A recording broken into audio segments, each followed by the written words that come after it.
Braun Smith back to return this kick for the Bulls. And this will sail through the back of the end zone. And here comes Byron Brown in this South Florida offense that put up 34. A slow start out of the gate. Only 7 plays in the first quarter against Boise State, but after that, things turned around. Yeah, you got to speed it up very quickly. They want to have a fast start, right? You're going up against a team that has a lot of confidence in Florida defensively. Tempo will be something that they will utilize to their advantage to try to get this defense off balance. 16 of 24 last week. And once he got cranked up, boy, he was just almost unstoppable. First down and 10 from the 25. They'll work from the far hash.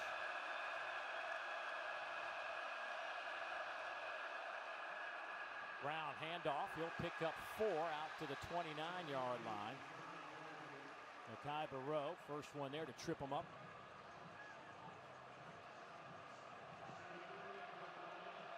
And tempo.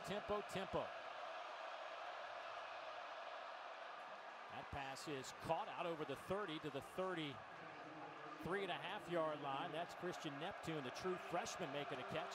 Picks up 5, so you're looking at a third down, yard and a half, maybe 2. Quarterback run territory here.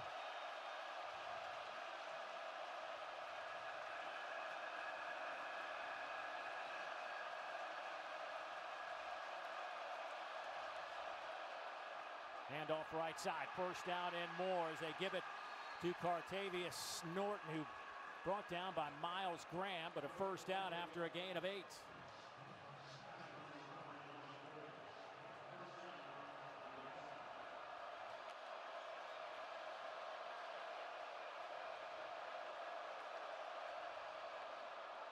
They'll give it to Norton again off the left side. He won't get much. The transfer from Charlotte, who started at Iowa State, brought down by the Jack linebacker George Combs Jr., an NIU transfer who they really enjoyed watching him practice, and certainly going to expect a lot from him this year on the edge. Oh, what a move by Brown. Fakes a little pitch to the outside. Florida stays in their lanes, and Miles Graham will pick up another tackle. So another third down coming up. 3rd and 5. That's where Florida's defense has to be disciplined in their rush lanes. Probably have a spy on Byron Brown if they drop into coverage to make sure he doesn't pick it up with his legs.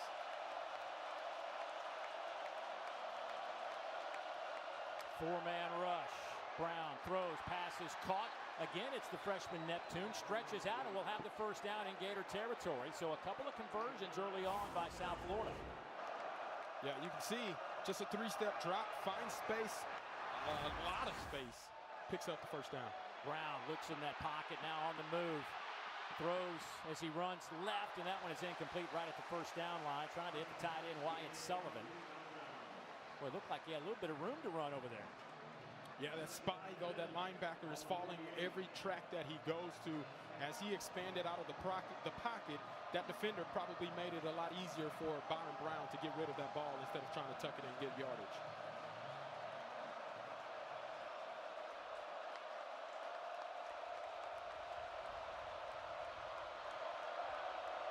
Second down and 10. Hand it off to Norton, left side, and he'll get a couple of yards out inside the 45. Gain of 4. Jordan Castell picking up that tackle. Well, this is when we're in the first quarter, and this defense out here hadn't had a chance to substitute much, if any, on this drive.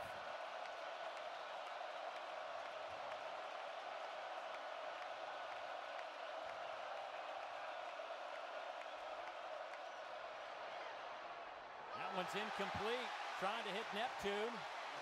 And now it's 4th down. Let's see what the Bulls want to do here. Looks like they're about to bring on the punt team. And that is what they will do. But a couple of first downs.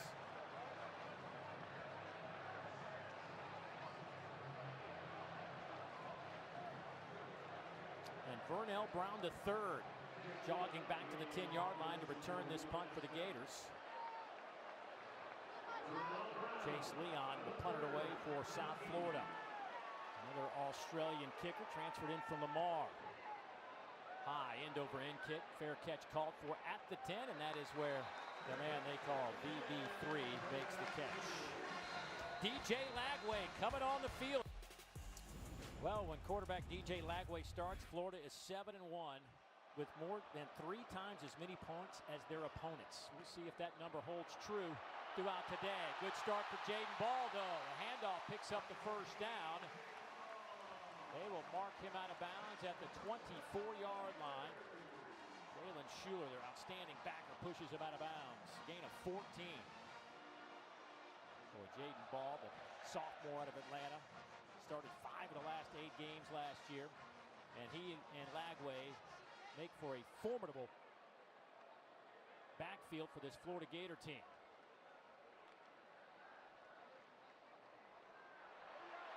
It's Ball again. Breaks it to the outside and has another first down. Great block by the tight end, Tony Livingston, on the edge. That's 15 more yards. Yeah, this is what makes this offense very difficult to defend. Whenever you got a guy like Tony Livingston being able to seal the edge, Jaden Ball hit the hole, pick up another first down, and off to a great start for the Gators offense. Yeah, Hayden Hanson also in there, the other tight end, both putting together some important blocks for Jaden Ball. First down and 10. They'll come this way with it. J. Michael Sturdivant, the speedster. He's to midfield and dropped there by Schuler. Schuler coming off a career-high 14 stops against Boise State, but that's 12 more and another first down. This part what it keeps DJ Lagway in this Florida offense in rhythm is being able to run the ball effectively and then get the ball out of DJ's hands early in the game, and it makes it harder to defend whenever you get into play-action situations down the line.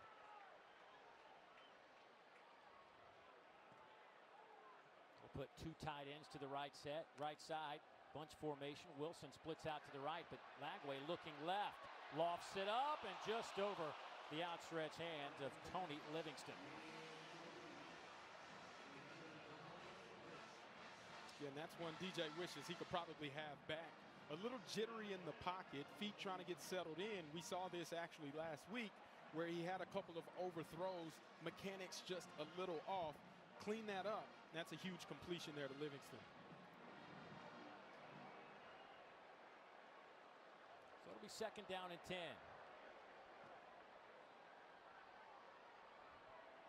Darnell Brown III goes in motion. He'll hand it off to Ball left side. Bounces off one Bull defender and falls forward. Close to the line to gain. I think that might be enough to move the chains. It is. You see Jaden Ball, physical runner. You got an unblocked defender in Mac Harris, one of the best linebackers for this USF team. Jaden Ball runs right through him, picks up another physical first down.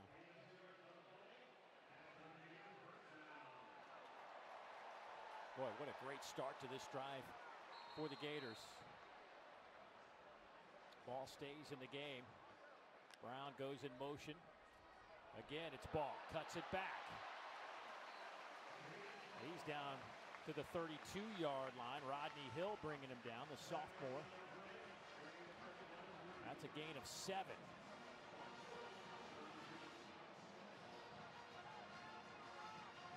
Florida answering a little bit of tempo on their own, trying to tire out this USF defense early in this first drive.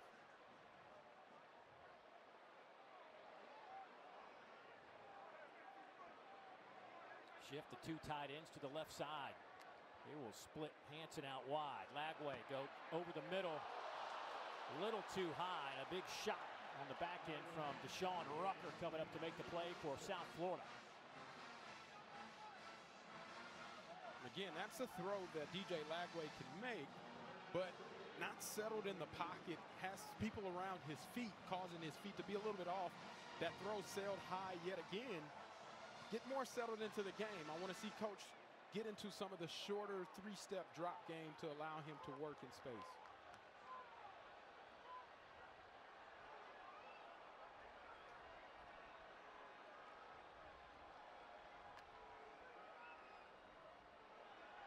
Lagway steps up, Dancing around, finds some room, pump fakes, cuts it back, and he'll have another Gator first down at the 25-yard line. Give him 7.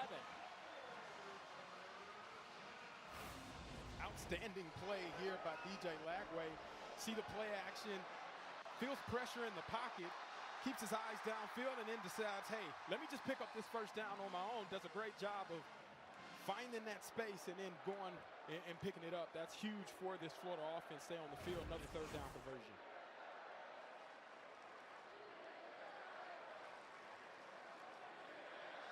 This drive started back at the 10-yard line. Lagway, catch and throw. Out to Trey Wilson. Trey's inside the 20, down to the 18-yard line. Jarvis Lee Jr. in coverage, but a pickup of 7. That's an example of that rhythmic kind of offense that I was talking about. Getting DJ Lagway some of the short, quick, easy passes, and then let your athletes do the work for you. Pick up a quick 7 yards and makes it second and manageable. Be alert, this is the area in that high red zone right at the 17, 18-yard line. You can take a shot here because you know you got 2 additional downs to pick up the first. Already a 9-play, 72-yard drive for the Gators.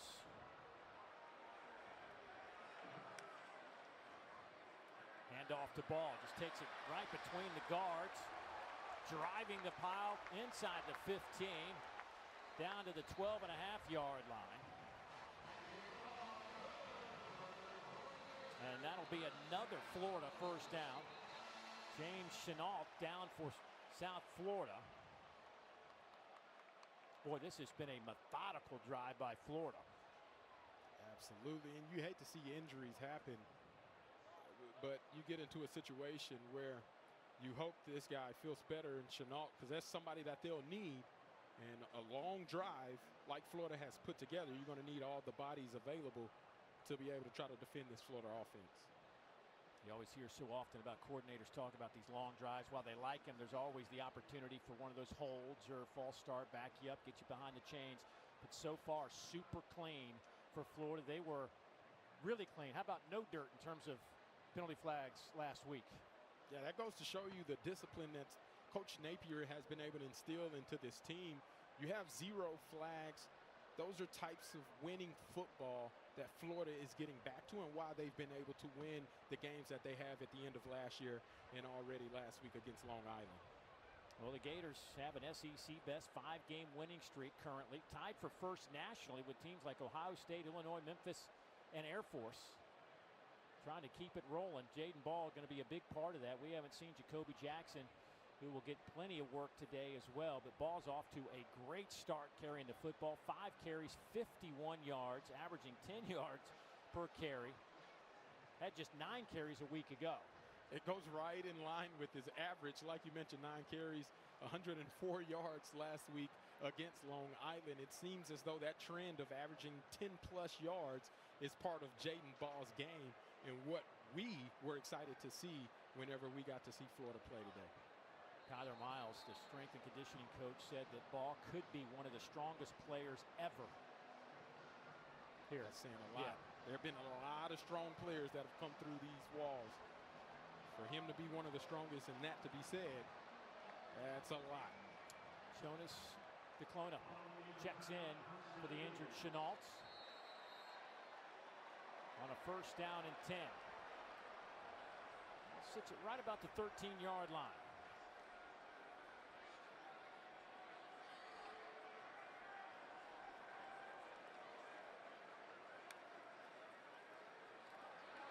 Lofts it up, looking for the end zone, and through the hands of Tony Livingston.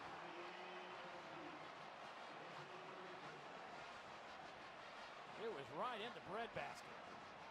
Man, what a throw there. You mentioned it. Right in the breadbasket. That's one Tony Livingston who runs a great route. You get the natural rub. Just can't locate it fast enough. Hands are too late trying to find it. And that's a missed opportunity that this Florida offense wishes they could have cashed in on. Second down.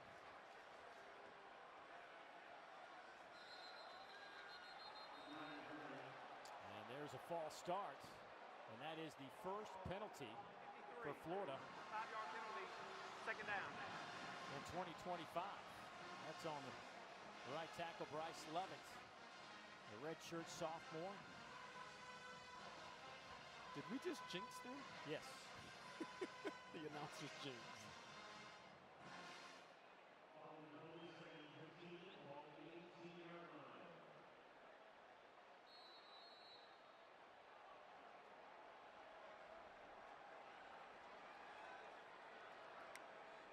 Pressure comes from the edge. Lagway sees it and trying to hit Vernell Brown. They will, whether it's a catch or not, it's right back to the line of scrimmage. Mac Harris came flying in from the edge for South Florida. So now you're looking at third down. You got to get all the way down to the 3-yard line for the first down. And expect this South Florida defense to try to heat up DJ Lagway again, get the ball out quickly so they can't pick up a first or score. Slant over the middle, big collision at the 10. That one goes to J. Michael Sturdivant. A gain of 8, but now you're looking at a 4th down at about 6.5. So here comes the field goal team. Deshaun Rucker with a big hit in the back end, stopping this drive. And the field goal unit led by Trey Smack, who had such an outstanding season last year. Missed only 3 kicks in 2024, but missed 3 last week, 2 of 5. Hit from 56, though. See if he has flushed that. 28-yard field goal attempt on the way.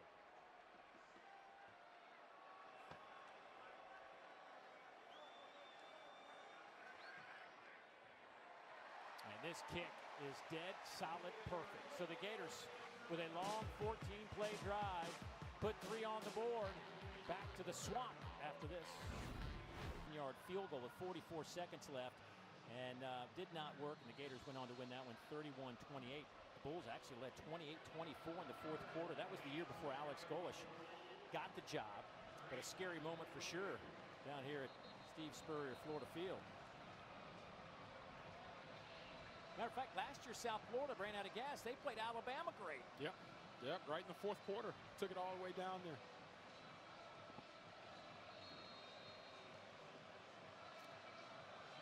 Jaquan Smith, Alvon Isaac back to return this kick.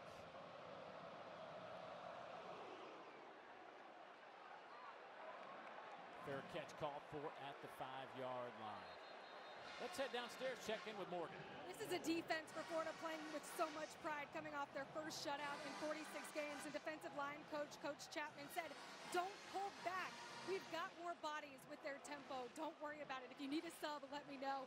The heat is a factor, but at least both teams definitely used to it, guys. Yeah, they need the depth today. It's going to be a hot day, and of course, with the pace of the game, certainly having 2-3 deep at certain those positions up front will be a big advantage for Florida. Tyreek Sapp, you see him 94 there. He is a possible first-round draft pick. He is one of those cyber beasts that Alex Golis was talking about in the front for the Florida Gators. That pass is caught by Medea. Rubin, who spins out of some trouble, picks up a first down in the process. So Rubin with a nice catch to transfer from Stanford, first year in Tampa after 3 years with the Cardinals.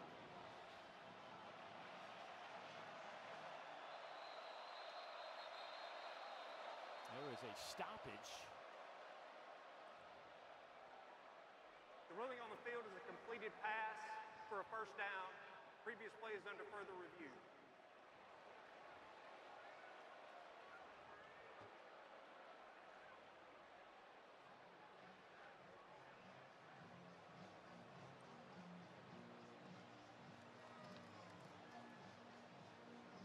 So are they going to check to see? It looked like a catch from where we thought they had a first down, but after a review, it showed that Rubin had a knee go down shy of the line to gain. You can see right there that right knee does come down right at the 33-yard line on both spots. That's where he's down at. So it'll be 2nd down and 3 from the 32. Norton splits out. Empty set look from South Florida. Brown 3 out of 5, 17 yards, throwing the football. He'll just take it himself. and ran right into a wall of blue jerseys. That was the biggest question coming in for Alex Golesh. How will his offensive line hold up against this Gator defensive front? That is a tough ask. Oh, yeah. Especially with a guy like Burrow, 349 pounds, 6'4.5". Third down and a yard and a half. Here's Brown, cuts it back. Dances snap, has some running room.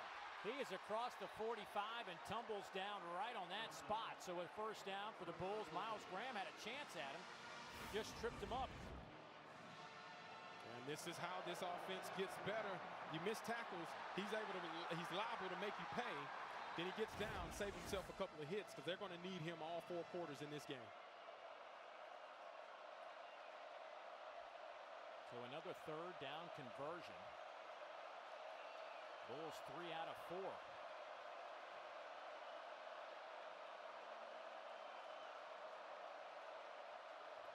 Rubin goes in motion across the formation. Brown looking to throw, slings it across the middle, a little bit behind Chaz Nimrod, the former Tennessee Vol.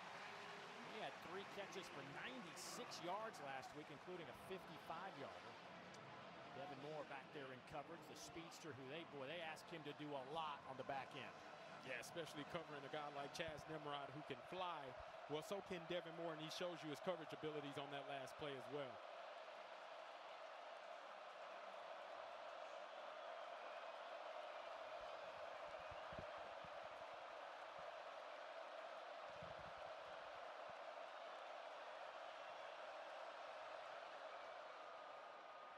Run it on the ground off the left side. Norton.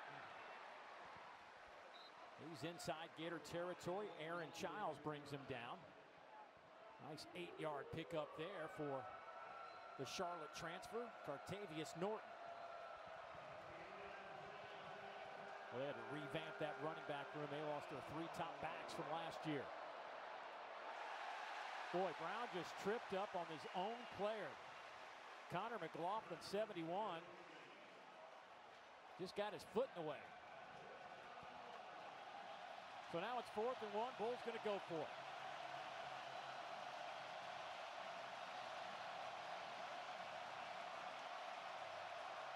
Got to have a spy on Byron Brown. Another opportunity that they'll try to get +1 in the run game using the quarterback's legs and his dual threat ability.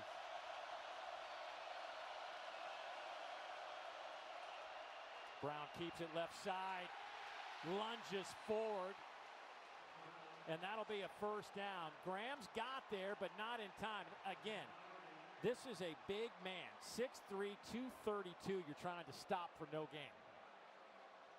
It's a tall task Miles Graham has ahead of him.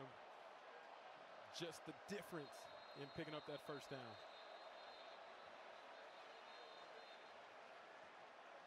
The ruling on the field is the ball carrier made the line to gain. Previous play is under further review.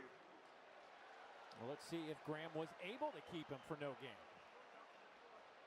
I think he outstretched the ball past the yard to gain before his knee actually touched down.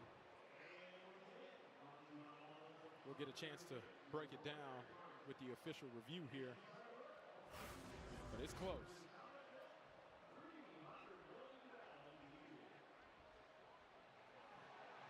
Boy, it is. Now, our line is not the yellow line is not exact. But you see where his leg is. Ooh, that is close. It is very close, David. Oh. Review, the ruling on the field is upheld. First down, South Florida. Woo, not by much. Not by much. Just by the hair of my chinny chin chin, Dave. Well, one of the things that did, however, for Florida, even though it is a first down, kind of slows the game down for a moment. Absolutely. You get some substitutions in there, fresh bodies, almost like a little mini water break. Get them revitalized. Boy, big run there by Brown. Alvon Isaac in the game at tailback, the sophomore from right here in Gainesville, Florida, at a Hawthorne High School. He'll come this way with it, makes the catch. And Isaac will lose a couple of yards. Cormani McClain in his second year in a Gator uniform after coming over from Colorado. Definitely in that corner rotation this year. Quick snap. Brown looks to run, but now it's going to stop and throw. Back over the middle, has a man. Oh, the throw was a little bit late, allowed the Gators to recover and knock it away at the last moment. Thornton was back there. McClain was back there. 3 safeties diverged on this ball. They used Byron Brown in a play-action situation. They've already had success. He tries to get the one-on-one matchup. Too many Gators back deep. That ball ends up on the ground. Great coverage of staying disciplined on the back end by that Florida defense. 3rd down and 11. Quick hitter to the outside. Singleton makes the catch. He is flipped up at the 38. He's going to be 2 yards shy of the line to gain by Bryce Thornton. That was a gain of 9, and the offense stays on the field, and they are in giddy-up mode. Quick snap. Florida didn't really get set defensively. Brown going for it all. Flag is down at the 18. A hat comes off, a flag comes out. McClain back there in coverage, trying to hit Christian Neptune down the sideline. Illegal substitution, defense, more than 11 players on the field at the snap. 5-yard penalty results in a first down. And that's the issue whenever you're going up against an offense that moves so fast. If you don't get off the field properly, then this can cost you. 1, 2, 3, 4, 5, 6. And then you had one more getting off the field right low at the end.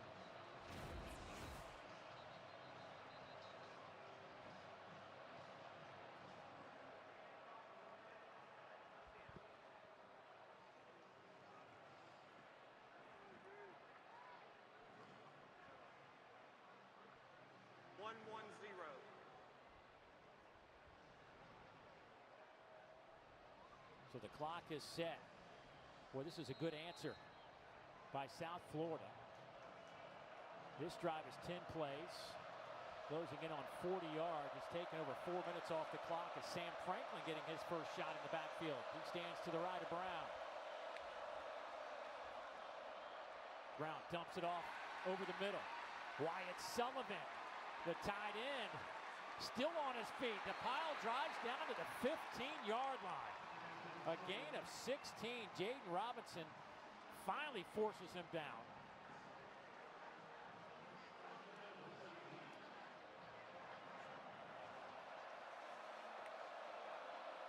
Four-man rush.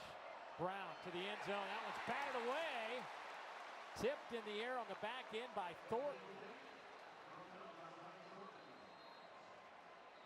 Helmet comes off. Singleton, the man that they like to call Baby Calvin Johnson. That is quite the compliment. Absolutely. Big size receiver. Physical. Came down with a nice catch last week, too. Had 5 catches, 93 yards, and a touchdown last week. Sam Franklin stays in the game. 2nd down and 10 from the Gator 17-yard line.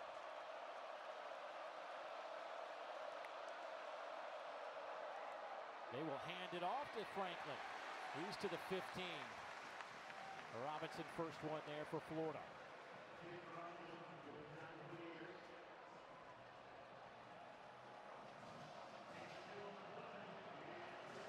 Boy, talking to Ron Roberts, the defensive coordinator for Florida, you can practice tempo in practice, but you don't know, you can't practice the speed of it. And so I think Florida's still trying to adjust to this speed of this Alex Golesh offense. And a false start on the right side from Connor McLaughlin. False start. Offense number 71. 5-yard penalty. 3rd down. Well, that turns a 3rd and 8 into a 3rd and 13 now. Not only does that affect the offense by pushing them back 5 yards, but now gives Florida an opportunity to make a substitution change and match personnel, as well as get in fresh cyber creatures to try to get after the quarterback on 3rd and long. out with the USF head coach, Alex Golish. Coach, in the red zone here, third down, how do you capitalize? Well, we can't jump off sides there, right? But we got to go make a play here on third down. We got to remain poised, and we got to just keep playing the next play. What have you liked from your quarterback, Byron Brown? Well, he's tough, he's smart, he's gritty, and he's tough. Thank you, Coach. Thank you. I think he thinks he's tough. That he is. And if anybody can pick up 3rd and 13, especially threatening in the red zone, Byron Brown is that guy.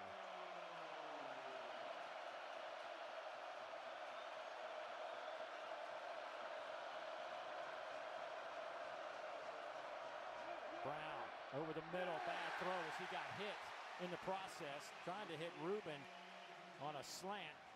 But Jaden Woods, the true freshman who they are excited about, came in and put a lick on Brown, and that'll force a field goal opportunity for South Florida. And Nico Gramatica, out of a historically good field goal kicking family. 2 of 2 last week, hit from 52 against Boise. Last year made 3 field goals. All 3 of them were 50-plus yards. And this one is dead solid, perfect as well from 38 yards out. So South Florida evens things up, opening seconds of the second quarter. And with an opportunity, let's get you to the studio with an update. Here's Dari. All righty, guys, let's catch up on a couple of things here. It was not easy for Ole Miss. Eventually, Damian Taylor into the end zone.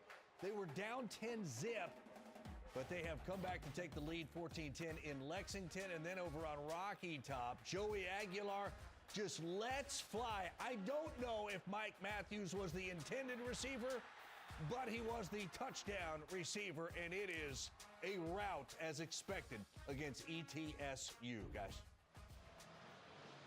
I'm becoming a fan of Mr. Joey Aguilar. Yeah, he's showing what he's all about in SEC material. How about Kentucky and Ole Miss going back and forth over the past few years? One possession game seems to be shaping up that way as well. So South Florida gets a 38-yard field goal from Nico Gramatica. Now 3 of 3 on the year. That was a 15-play, 55-yard drive, almost 6 minutes off the clock as a fair catch is called for by Vernell Brown III. Well, our Week 2 SEC football lineup continues tonight with 2 games exclusively on SEC Network Plus and also on the all-new ESPN app. South Carolina State meets 10th-ranked South Carolina, and number 3 LSU hosts Louisiana Tech.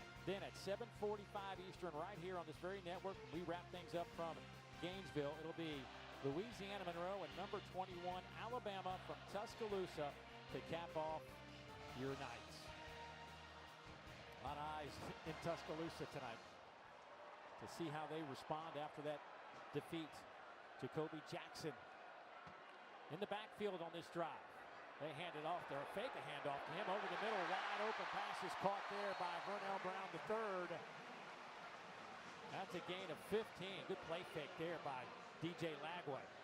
Yeah, whenever you get a play fake like that, the linebackers shoot up. He's able to find VB3, as he's called, crossing over the middle for a big first down. Gators going a little tempo here. Trey Wilson goes in motion across the formation. Near side pass. Now it's to VB3 as well. He gets pushed back. He'll spot his forward progress out over the 45 to the 46. Deshaun Rucker involved again for the Bulls, a gain of 6. Yeah, back-to-back throws to Vernell Brown III. Shows you how valuable of a receiver and a weapon he is for this Florida offense.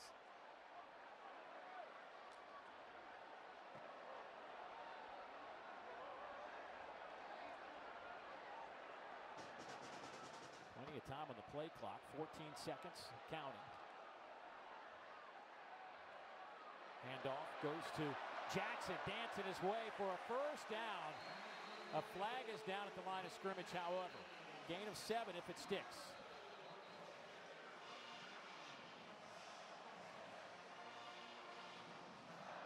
Offside. Defense number 15. Penalties decline. First down. Jacoby Jackson, boy, he certainly provided a little punch in that running back room. The transfer from Oklahoma Community College, 7 touchdowns a year ago, averaged almost 6 yards per carry. I think the most impressive thing about him a year ago, he only had 11 yards for loss when he was handling the football throughout the entire season. Little tap pass to Trey Wilson trying to get the corner. Stressed out nicely there by South Florida.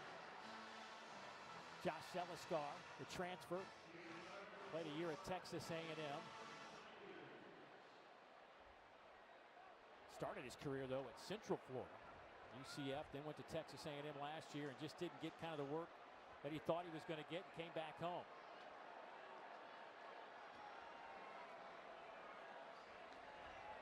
On second down, little razzle-dazzle by Florida. Here's Trey Wilson, the third.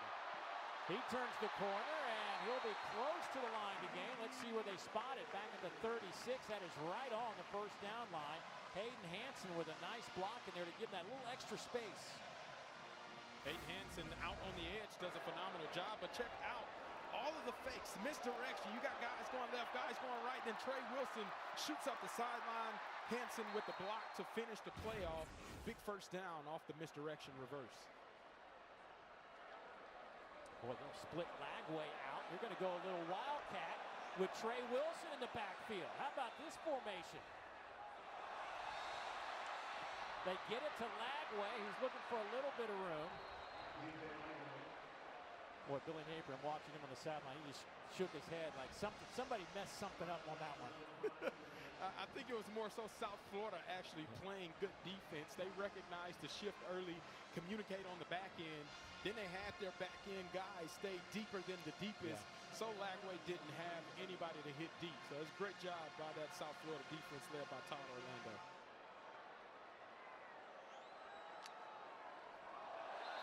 That's some movement on that defensive front. Looks like Devin Lee, the former Vanderbilt Commodore, getting a little bit of a head start. It's hard to hide when you're 6'2", 295. Offside, defense number 99 in the neutral zone, making the offense react. 5-yard penalty, take it down.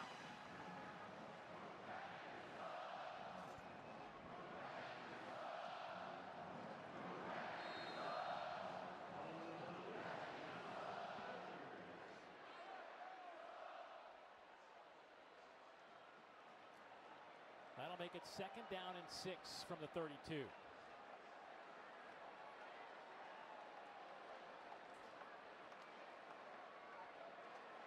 Lagway, a little throwback. Tank Hawkins with the catch. He'll get it to the 30. Boy, South Florida's done a really nice job closing these things. It looked like Hawkins had a chance for a bigger game, but man, a lot of white jerseys getting to that football, which is what they did so well in their first game against Boise State. Yeah, Mac Harris was a guy that was the leader of being able to get to the ball and then have bad intentions once you get there. He again makes that stop on Hawkins, who looked like he had a lot of space, but it closed up very quickly. Todd Orlando, the defensive coordinator. Well, he has changed things around for South Florida in the last couple of years. Big slant pass caught. Soon Carr down to the 20, and that's where they'll spot his forward progress, and that'll be a Gator first down after a pickup of 10.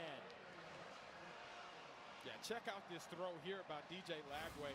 Right on time, right? We talk about rhythm, steps back, finds the pocket, tight spiral, gets it out to his receiver, and then picks up that first down. And how about that? Trying to pick up additional yardage at the end. Aiden Mizell with that reception. This last week did Aiden. A bad hammy.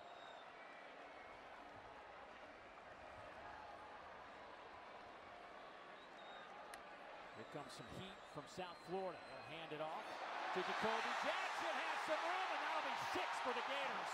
20-yard touchdown scamper by Jacoby Jackson. There is a flag down at the 23. You can bring that one back.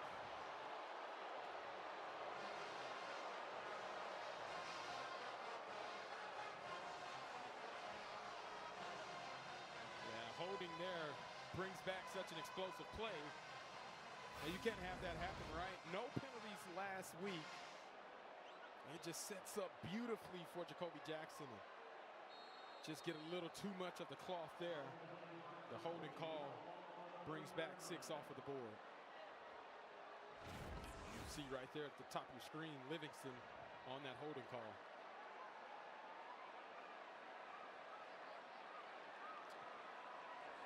Jaden Ball lines up in a wildcat formation, and he'll get the snap, pick up a couple of yards. Fred Gaskin comes up to make the play.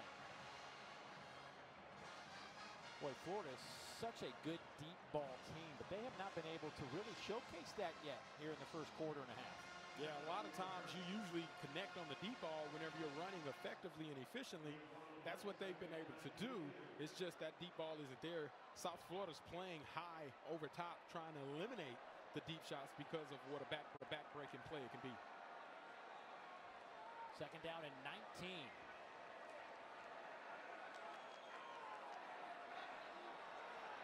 Pistol formation with Ball behind Lagway.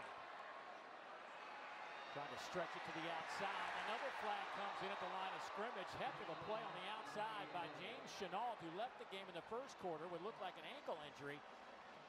That has not slowed him down.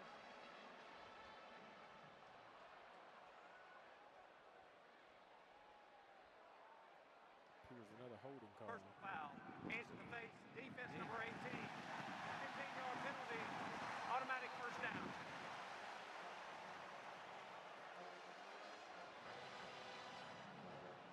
Boy, Levi Smiley. Take a look at the top of your screen right there. Oh, yeah. That hand's in that helmet all the way, which is illegal. It negates a negative play for the Florida offense, which would have been a positive play for that USF defense. Now you give an automatic first down, ball right inside the 15-yard line. Fresh set of downs. It's not the results that you wanted to have happen. And Todd Orlando there letting his defense know we can't have those types of mistakes. It was about to be 3rd and 13. Now you got a first down and 10. Pistol formation. Lagway dumps it off underneath. Pass is caught there. Tony Livingston with the Gator touchdown. This one. Look like they may have some interference on the offensive side of the ball. But this one may be coming back. Pass interference. Offense number 89. 15-yard penalty. First down. That was Hayden Hansen, the other tight end on the field for that set. That is 2 touchdowns off the board now. Yeah, critical mistakes, especially with a team that had 0 penalties just last week. Now we've seen 2 penalties take 2 scores off the board on this same drive for this offense.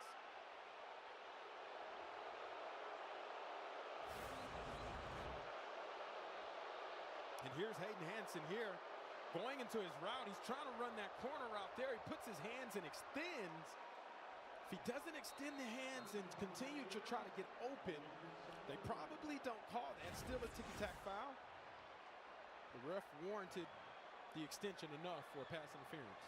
Boy, empty set now on first down and 25. Lagway trying to run for a few yards. He'll get it to the 29. Devin Lee trips him up. Boy, we've been hovering right here between the 15 and 30-yard line. Seems like about 30 minutes. Right, with the quarter change, and now we're here in the same spot. The penalties and the mistakes, right? Same way for South Florida whenever they had the ball offensively, and now Florida in the same vein offensively, being their own worst enemy.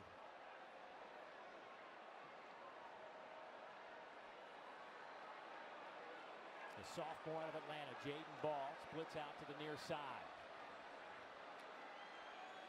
4-man rush.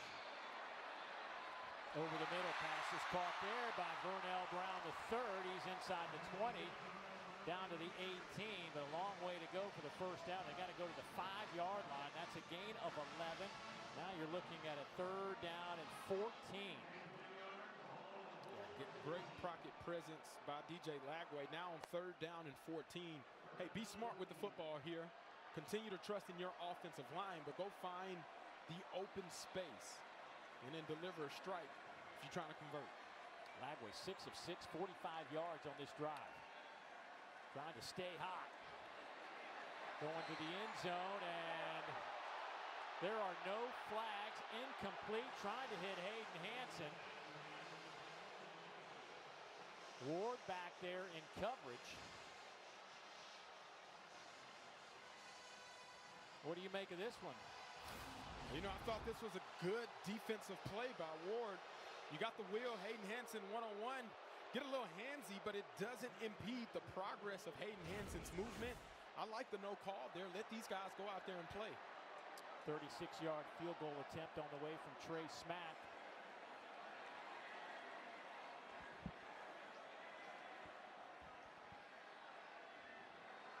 Good clean snap, kick on the way. And that one is good. So he's hit from 28 and 30. Thank you, Dara. We were in Arkansas last week, watched Taylon Green, and he is something else. He's the under-the-radar guy to me, and all these talk about quarterbacks and multi-purpose guys. Taylon Green he's elite. Absolutely. Well, you talk about 6 touchdowns in one game. Yeah. That shows you his elite type of status that he can be. Definitely under the radar, but I think that radar will expand his way very soon. Yeah, brutal schedule. We talk about Florida's brutal schedule. Arkansas right there with them in terms of schedule difficulty. Isaac, he'll return this one from inside the 5-yard line. Trying to work the right side and has a nice return out over the 30 to the 34-yard line. And that is where South Lagway, but so far it's been a defensive struggle. It's almost hard to say that because the offenses have moved. They've just stalled. Stalled at the wrong time and then had inopportune penalties affect their drive as well. First down and 10 for South Florida. 3-man rush, dropping 8, coming near side, and Brown misfires, trying to hit Sam Franklin. A young man who transferred in from Oklahoma, a graduate, at Little Rock, Arkansas, getting some work here in the first half. And they got to get Byron Brown back into rhythm. The drive that Florida had offensively really had that USF offense sitting on the sidelines. Sam Franklin to the 35. Gain of a yard. Sharif Denson making a play for the Gators, and they're going to quickly sub out. And the Bulls will slow play this one for a moment since Florida already substituted. Nice that it's on the near hash for the Gators. Third down. This is where Byron Brown can put your defense in a pickle. Is he going to run it? Is he going to pass it? Will it be short? Will it be long? Let's find out. Using his legs to his advantage. Gators bringing 5. Brown trying to run for it. He is hit from behind right around the 40-yard line. That's a good 5 yards shy. Aaron Childs, the one chasing him down. And it looks like South Florida not going to mess around with this and bring out their punting units. Boy, the speed on Florida's defense is quite impressive. Yeah, you think Byron Brown would have been able to pick up that first down on its own, but ultimately that speed closes in quickly, pushes them out of bounds. 4th and 4 here. Be alert. South Florida trick play last week got the spark started for them to score offensively.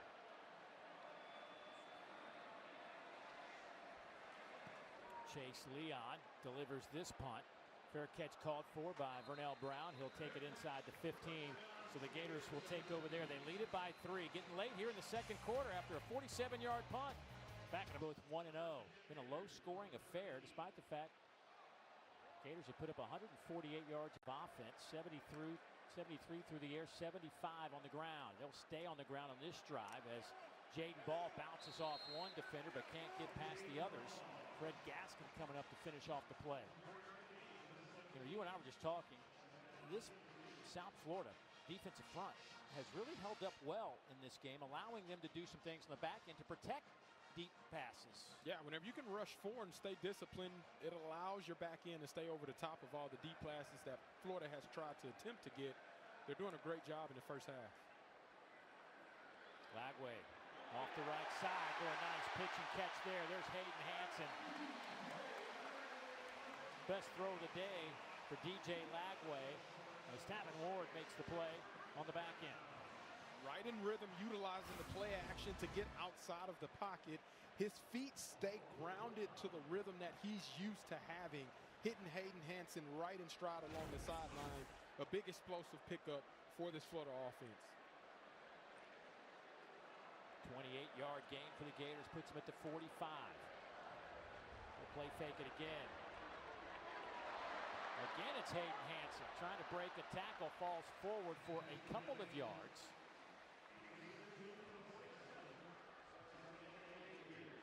Boy, Lagway now 12 of 16 for 101.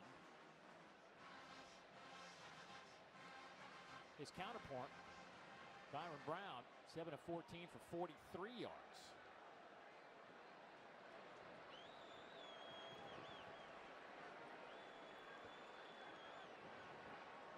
.340 to go in the first half. Another little tap pass. Here's Fernell Brown, cuts it back to the 30-yard line. Another big gain. And the true freshman with so much skill, so much maturity for a youngster. And as his coach said, he's super consistent every day in practice. Yeah, you see the misdirection pop pass, toss it right up in front of him. And then use your athleticism, young man, and speed to go make a big play. They trust him a lot, and he's a big-time playmaker for this team.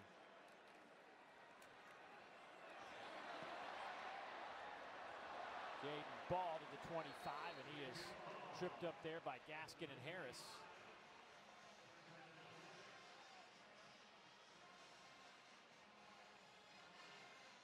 Jaden Ball is such a physical runner, Dave. The first drive made his presence felt. He hasn't slowed down a bit as the game has worn on. A lot of two tight end sets by Florida here in the first half. They'll move both those tight ends, Livingston and Hayden, to the right side.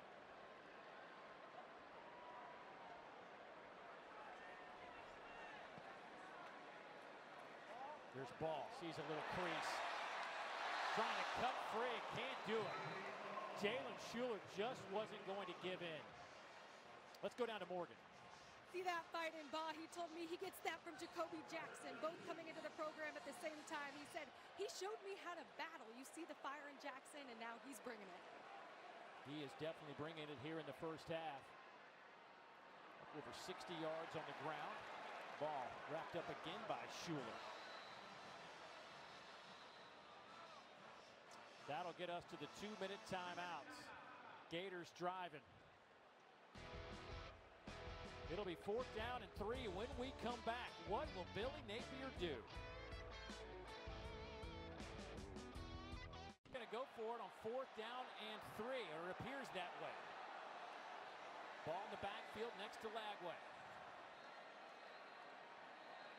Boy, Billy Napier's chirping down at our head linesman, saying that he saw some movement. And Timeout, boy, Florida, the first happy. of the half, 30-second timeout. It's actually really good discipline by that South Florida defense. What Florida likes to do, get lined up very quickly. You coming off of a timeout, try to act like you're running a play very quickly, and then try to do the hard count to get them to jump off sides, get the free first down off of the yardage. But Coach Golish, as well as Coach Orlando, he coached those guys very well. They held their water and ultimately forces Florida to call a timeout. We'll see. I thought on 3rd down, you run the ball to be able to go for it on 4th down. With another timeout happening, maybe the play that he truly wants to run is coming up next. That might be a field goal attempt. That's exactly what's happening. Lagway started this game 2 of 5 for 19 yards. Since then, 11 of 12 for 108, but this drive stalls out at the 23-yard line. And here comes Trey Smack to attempt his 3rd field goal. He has hit from 28, from 36. This one will be from 41.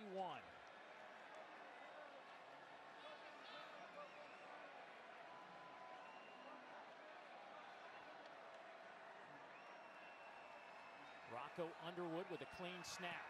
Kick is on the way. And Trey Smack has split the uprights 3 consecutive times. I mean, split them 3 straight times. So he's 3 for 3 in the first half. No touchdowns to this point. Little surprise with these two quarterbacks. that we have ourselves a 9-3 game, but certainly Florida's had some opportunities. Yeah, they've missed on those opportunities. Very first drive, you see Livingston right there.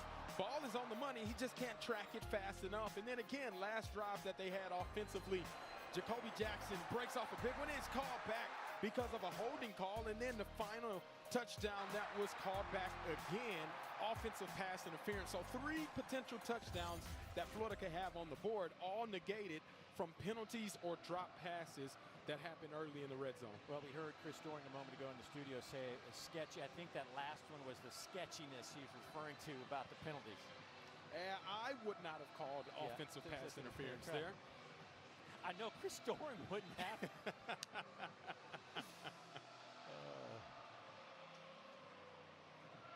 Well, there is still 1:50 on the clock for South Florida. They have all 3 of their timeouts left.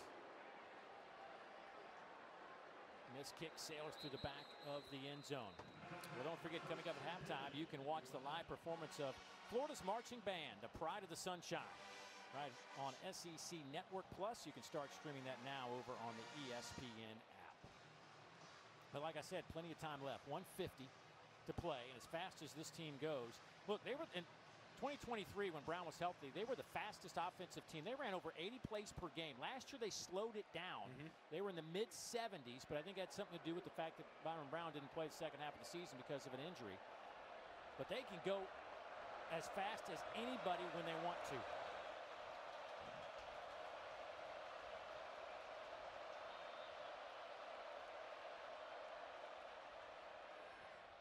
They'll get it to Isaac. He's got some room to run. Isaac out to the 40-yard line. That'll be a gain of 15. Devin Moore drags him down.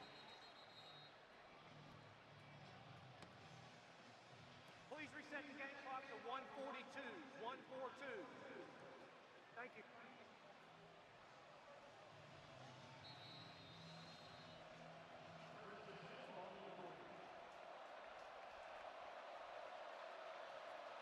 Brown now, 8 of 15 for 58 yards, make it 9 of 16. They will pick up another 6 yards on that pass play. Brown's also rushed for 26 yards.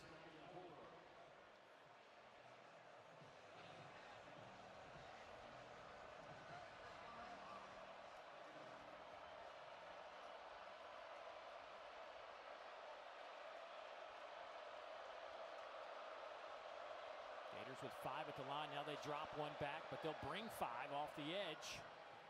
Pass is caught. They'll say keep the clock running. That one's at the 49-yard line. Rubin again with the catch. Pick up of 3. It'll be 3rd and a yard.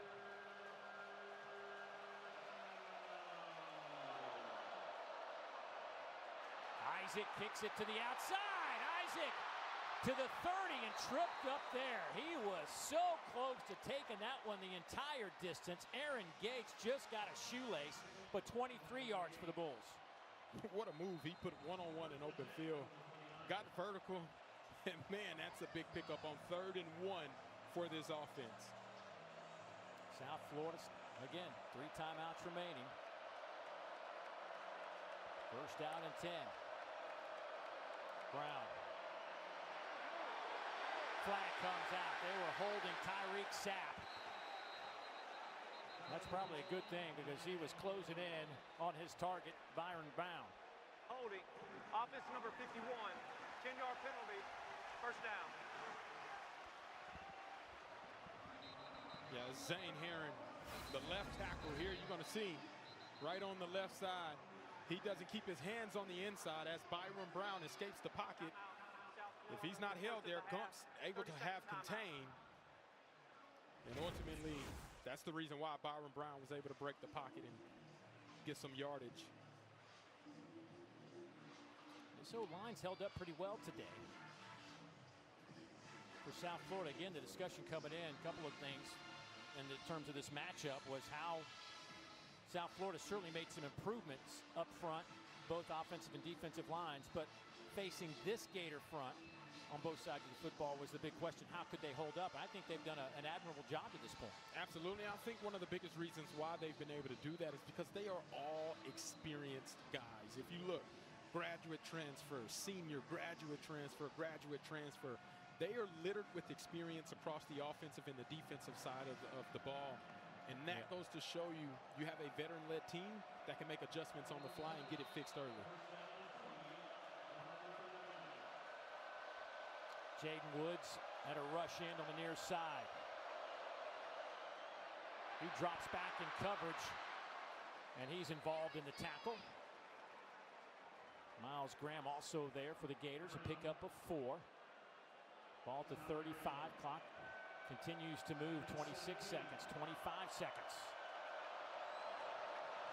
Brown, boy, thought about running, throws it, pass is caught, and a missed tackle allows Neptune to pick up a few extra yards, but shy of the line to gain down around the 19. It's a gain of 8, and there's the timeout.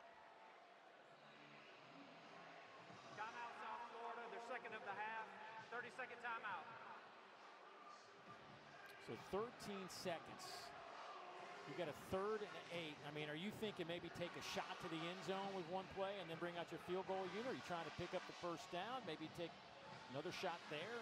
I think you have an opportunity to get a deep out route. Try to pick up that first down before you take one additional shot. With one timeout, though, you can still keep the ball in play in the middle of the field.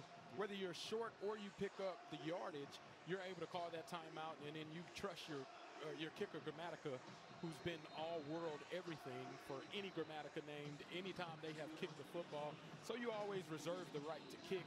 You cannot take a sack by any means on this play. Still have a timeout, but you don't want to increase the distance that Grammatica would have to kick. So get the ball out quickly, still try to get to the sticks, get out of bounds if you can, but ultimately you have that timeout to save you if you throw it inbounds.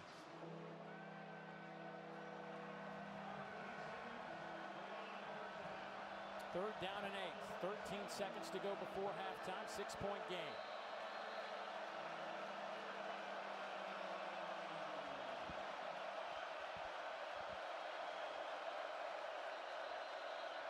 Now Florida wants to take a timeout. Florida, their second of the half. 30-second timeout. A game of chess here, right? You get to see what the offense lines up in, some of the tendencies that they've shown, whether it was from last week's game or even last year. Now you make the adjustment defensively. And don't be surprised to see Florida maybe try to heat up or get one-on-one opportunities with 5 rushers to be able to isolate one of those one-on-one individuals, whether it creates a penalty or a sack opportunity, to keep that clock moving a little bit and force USF to use that last timeout. What has Florida done so well in the first half to kind of bottle up Brown? Well, ultimately, you got to be disciplined in your rush lanes, right? Byron Brown obviously is a guy that if you let him get loose around the edge outside the corner, he can make those first downs happen by utilizing his dual threat capabilities. Keeping him in the pocket is where Florida believes they can really win this game, and that's the ultimate goal. Force Byron Brown to beat you with his arm. They feel like they have the advantage in that type of scenario. Well, the scenario right now is 3rd down and 8. From the 27-yard line.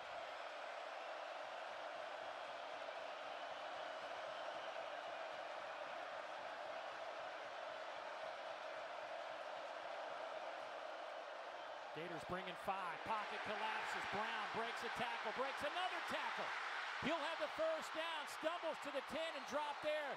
3 seconds, 2 seconds. Alex Golis just sprinted 25 yards to get the timeout with 2 seconds on the clock. I mean, he was a missile running down the sideline. South Florida, their third and final of the half. 30-second timeout. Please reset the game clock. Boy, you talked about staying in your lanes. They stayed in their lanes. The issue was actually bringing them down to the ground. They run a twist. You have a chance to get a sack there. Tyreek Sapp misses on that opportunity as well. And even the spy, that's Jaden Robinson, he doesn't get a chance to get out to Byron Brown, and then he makes you pay. Like I mentioned, you get undisciplined and don't have an opportunity to bring him down, he will benefit and cause your defense to be all up in arms in the way that he just did there, picking up valuable yardage for this USF offense. They will put 2 seconds back on the clock, so 4 seconds total, not enough to run another play. But they're going to bring out the kicker, Nico Grammatica. He hit from 38 his first time on the field today. This will be from just inside the near hash mark. 25-yard field goal attempt. Was 2 of 2 last week, 3 of 3 here in 2025.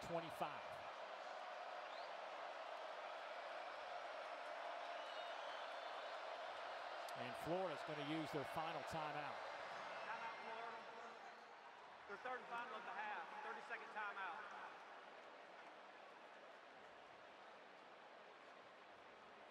Gramatica gets a little practice kick in. 9-3 score. I don't think many people saw this one coming at a 9-3 game. Maybe a 6-point game at the break. I don't know. But, I mean, 9-3 is not something anybody had on the bingo card. Yeah, if you would have told me that there would not be an offensive touchdown scored up until this point, I probably would not have believed you with the type of offensive caliber players that we've seen led by DJ Lagway for Florida and Byron Brown for South Florida. It's interesting because everything's played out very well from a defensive standpoint. But the game being so close has been decided by some missed opportunities on both sides of the ball and in some undisciplined play with the penalties at inopportune time. Lagway 13 of 17, 127. Brown 11 of 18 for 75 yards, but he leads them with 50 yards on the ground. So they're going to actually spot this as a 25-yard field goal attempt for Nico Gramatica. Snap is good, kick is on the way, and as you would expect, it is right down the middle. So the final play of Lagway still went 11 of 12. 62 yards on the ground for Ball as the Gators will take over the 25. Moments ago, Morgan had a chance to catch up with Alex Golis. Let's go down to her. Coach Golis stood at the end of the tunnel waiting for every single one of his players, high-fiving all of them, continuously saying, it's about us. It was one of the most energetic tunnel runouts I've ever seen. He told me in order to create separation, we have to play within our system, improving our run defense. We've got to stop the run, and it comes down to bottling up Jaden Ball, guys. Yeah, no doubt, and they've done a pretty good job after that opening drive, but still, Jaden Ball with 10 carries, 62 yards on the ground. They'll start the second half with Jacoby Jackson to the left of Lagway. Steps back in the pocket.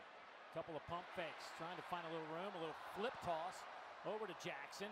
And he is hit and dropped. They'll spot his forward progress at about the 22.5, so a 3-yard loss. Trevin Mitchell making a nice defensive play. The Division II transfer from West Florida, his first year at South Florida.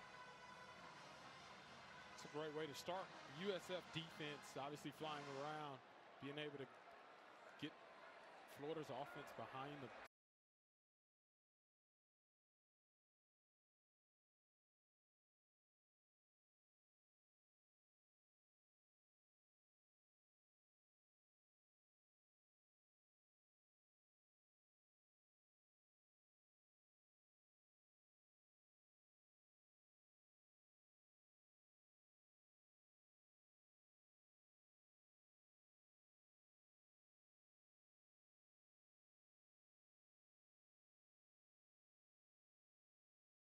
sticks. That's how you want to start the second half. Lagway passes a little bit low and underneath the arms of Sturdivant.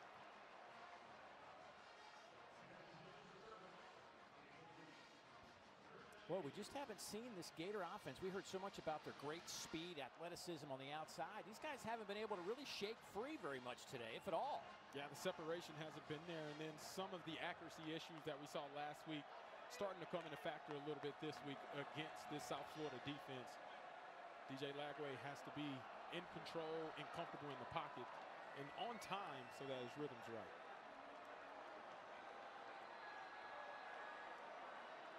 Third down and a dozen. Lagway under pressure again, and he'll be dropped at the 22. Mac Harris able to pull him to the turf, a loss of a yard. Yeah, really great job here. South Florida, we talked about how they've been able to hold up in the trenches. Well, this is how you do it. You're able to rush 4 in a simulated pressure look. Offensive line doesn't communicate it well. Mac Harris is having himself a game. You can add a sack to his resume on today as well. Joshua Porter back to return this punt from Tommy Doman, transfer from Michigan.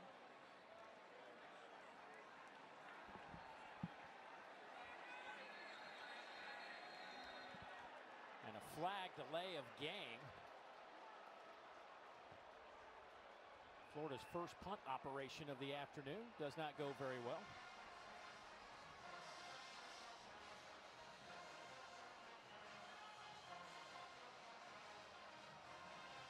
Trying to replace Jeremy Crawshaw, UF's all-time leader, averaging 46 yards a punt over his career, 49 yards per punt last year. Big shoes to fill.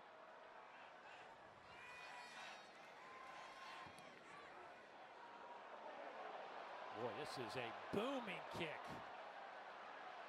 Back to the 20-yard line goes Porter, dancing around, and he is dropped right on that Gator logo. There is a flag down in front of that South Florida bench. We'll wait on this call.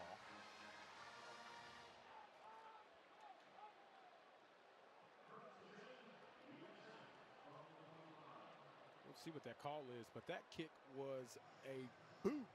63 yards. Whew. That's a weapon. You're able to utilize and flip the field position in that way. And you utilize that to your advantage. And the ball was way back on the 17-yard line. South Florida, if this stands up, will start at the 25. There are 2 fouls on the play, both against the receiving team. Personal foul, blocking below the waist, number 21 is declined.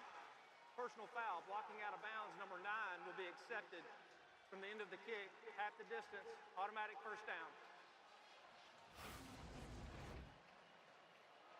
You can see right out of bounds at the top of your screen, once that defender is in the white, you can no longer touch him until he comes back into the green. You'll get called every single time as they have multiple referees on that sideline watching for those types of incidents. And it costs South Florida some precious field position now as they start with the ball on their 25. So Byron Brown set to get his first possession here of the second half. They'll move this football all the way back to the 10-yard line.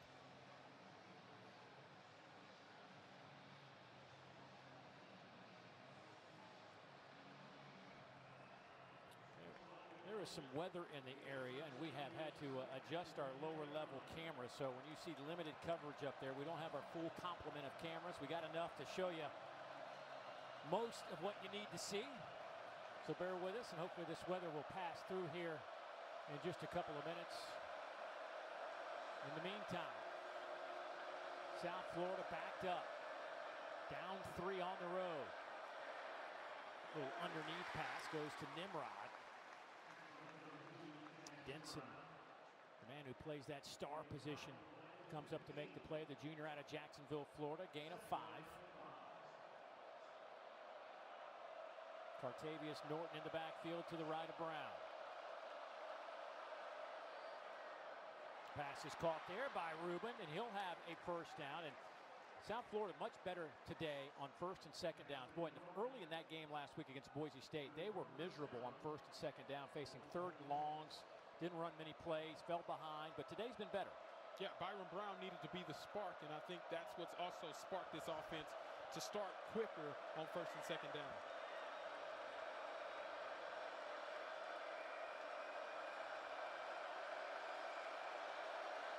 Crowd getting louder as the play clock dips to 12 seconds.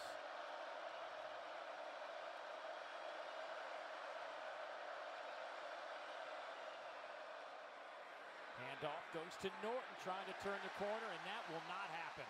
Ran right into Mr. Tyreek Sapp, the 5th-year senior out of Fort Lauderdale. Possible first-round pick. Picks up a TFL. Man, how impressive was it to talk to him? First of all, look at the size of that man. Let me just tell you this. We asked him what sports he played in high school.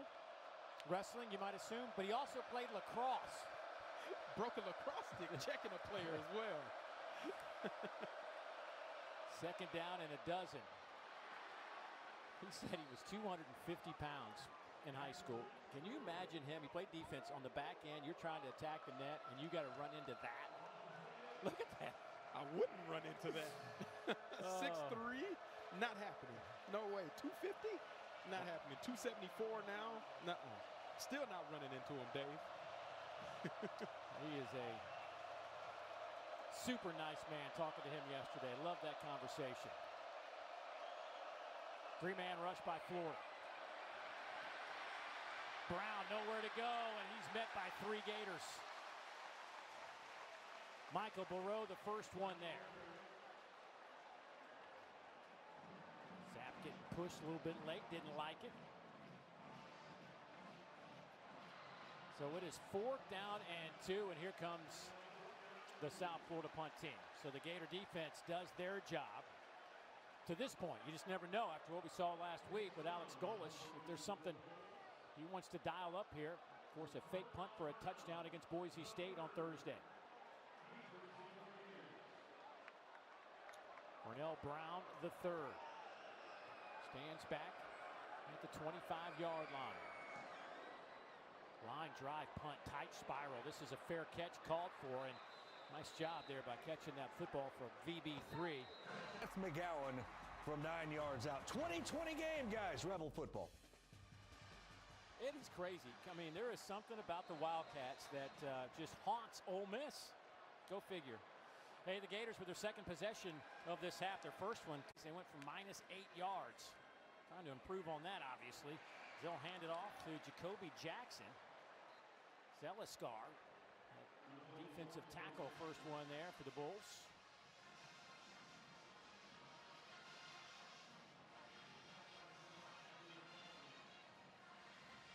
South Florida defense has been muddying up the waters ever since Jaden Ball kind of got loose on that first drive. They've hunkered down in their run defense. Trey Wilson in motion. Lagway looks that way, then throws back. Here is Jacoby Jackson. He's got some room, and he is chased down at the 38-yard line. That was Xavier Hamilton with a nice effort.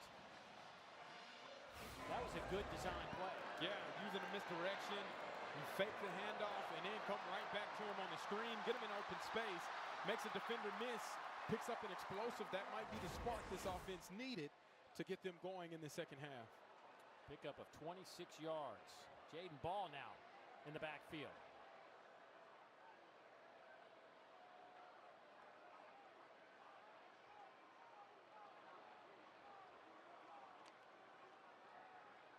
Lagway throws down the middle. That one is intercepted. James Chenault with a heck of a play on the back end. They were trying to get it to J. Michael Sturdivant.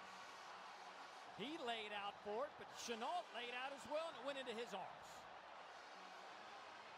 That's an incredibly difficult catch and throw by DJ Lagway, rolling out to the right and trying to throw it back on the post. You can see right at the top of your screen, this is the matchup that we're looking.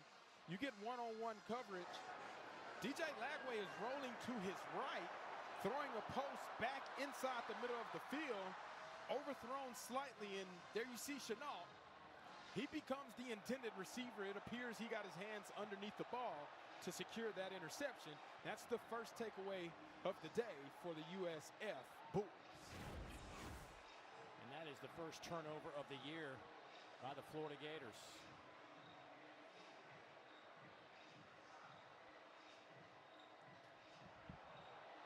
That's an incredible job, one-on-one. On the field is an interception. The previous play is under further review.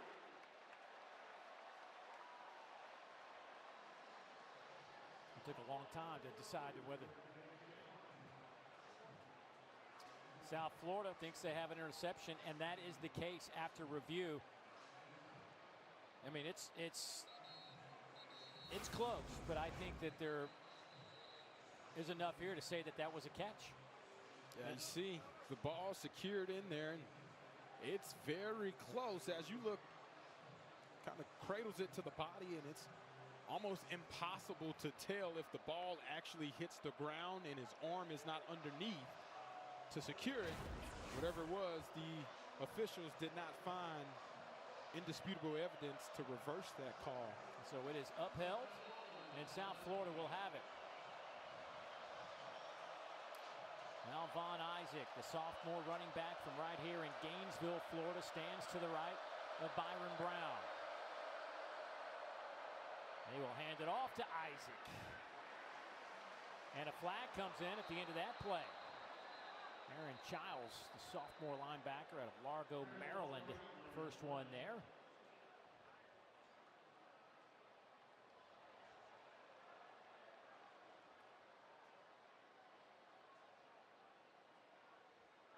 Personal foul, blocking below the waist, defense number 14. It's a 15-yard penalty, automatic first down. Boy, you don't see that very often. No. From a defensive side. Yeah, obviously it's a safety rule as the reason why they put that in there. You see an offensive lineman getting ready to attack a defensive back. A lot of times the defensive backs were taught in the past to kind of cut their legs. And you're going to see 14 here go low on this offensive lineman, which is now illegal. You cannot do that. That's going to be a personal foul every time. 3 yardage for the Bulls. That moves it out over the 30 to the 36-yard line. Now Von Isaac stays in the game at running back. Split receivers to each side. Brown keeps it himself. He is wrapped up immediately. Jaden Robinson there.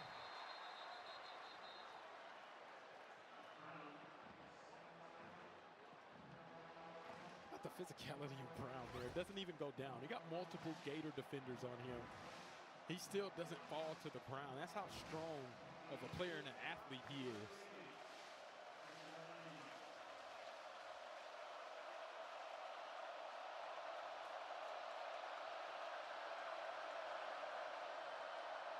Brown over the middle. Oh, missed a wide open receiver. Rubin. Or excuse me, Sullivan, Wyatt Sullivan, the tight end. Nobody was on him. Nobody was within 5 yards of him. Yeah, and this is opportunity that Byron Brown wishes he could have back. Gets batted a little bit right there by Jaden Robinson. I think that affected the throw, caused it to go a little errant. That's critical whenever you start talking about 3rd and long versus being 3rd and 1 to 2.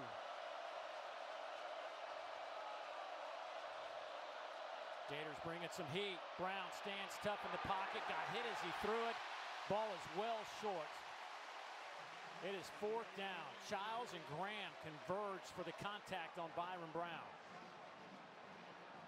South Florida actually gave Byron Brown quite a bit of time to be able to get rid of the football. Got to throw it a little bit earlier or throw it away or tuck it and run. But good job by that Florida defense, giving up a free first down with the penalty assessed against them and then bowing their necks and getting an opportunity for a punt here on 4th down.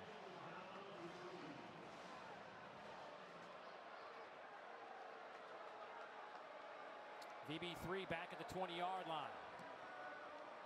Boy, another line drive bullet of a kick from Chase Leon, and this one will bounce out of bounds. Heck of a job there. They'll spot it at about the 11-yard line, a 51-yard punt. Well, we got a second time to get another update. Dari, what's going on out there?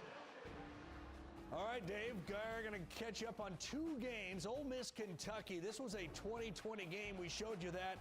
Ole Miss heads down the football field. Austin Simmons keeps it, and he takes it in himself. So Rebels have a 7-point lead. We go to the 4th, and it is Ole Miss football. Meanwhile, Kansas, Missouri. The border showdown has been a good one to this point. Deshaun Hanukkah from Jalen Daniels.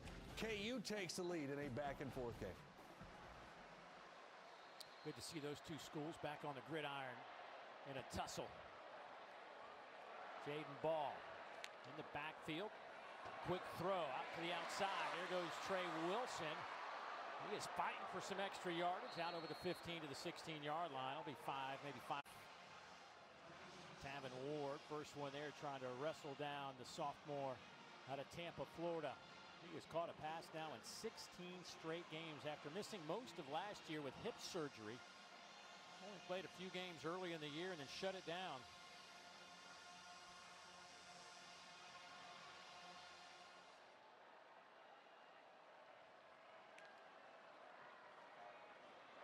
Stiff arm by Ball. Another stiff arm. A third stiff arm. They will say he's out of bounds back at the 26.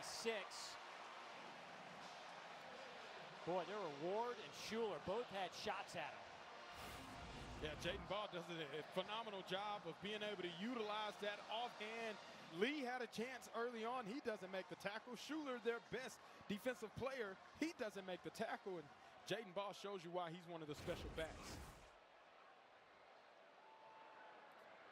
So Jaden Ball splits out to the near side. Empty set. Lagway, he'll tuck it and run. Lagway, flag comes out at the 27 as he falls across the 35 to the 38. Looked like big 99 being held inside Devin Lee by some Gator. Couldn't pick up that number, but Holding. Offense number 66. 10-yard penalty. First down. boy, that's their All-American Jake Slaughter.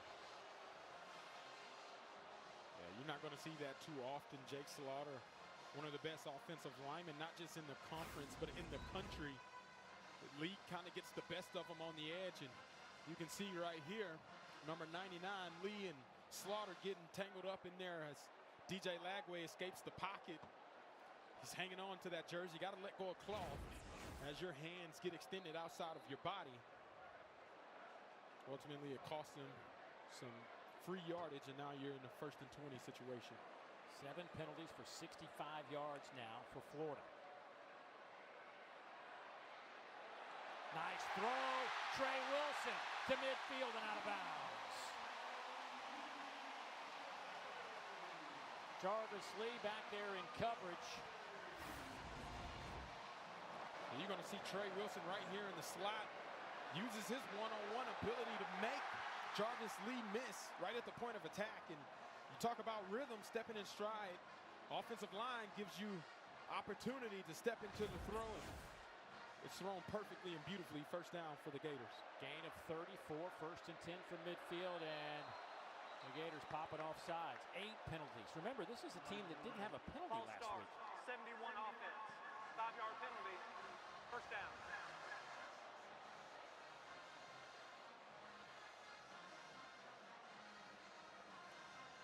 Talk about the momentum and how it can shift in a football game. You just hit South Florida for a big play offensively, and then you have the missed opportunity another time with the penalty on the false start right guard.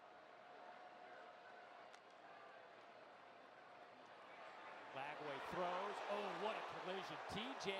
Abrams, the redshirt freshman, just got nailed on the edge by Deshaun Rucker. That's his 3rd or 4th big collision for Rucker. Deshaun Rucker, he read that from the jump. With pressure coming, he plays short of the sticks, coming up aggressively. And man, that's a hit we're feeling all the way up here in the booth. How about that form? Form tackle stayed low, make sure to avoid targeting call. Great execution by that South Florida defense. 4:45 to go, 3rd quarter. 9-6 ball game. 2nd and 14. Underneath route, caught by Trey Wilson. He's tripped up at the 47. Line to gains at the 40, a 7-yard pickup. So you're looking at 3rd down. DJ Harris with a nice play for South Florida. This is a big throw for this offense, in my opinion. If they do decide to throw the ball, DJ Lagway, get the ball out quickly, expecting pressure here. Find your open target, let those guys go to work. 3rd down and 7. Empty set for Florida. Lagway tucks it, trying to run for it, and that is not going to work. Mac Harris leading the charge. The graduate out of the Villages, Florida. Led the team in tackles last year. He and Schuler just make a dynamic duo in the middle of that defense. As you see, Mac Harris coming up, both of those guys form tackle right on DJ Lagway. Keep everything in front of the sticks. They cover it up. DJ Lagway uncomfortable, ultimately forces a 4th down for Florida. Porter back to return this punt from Tommy Doman.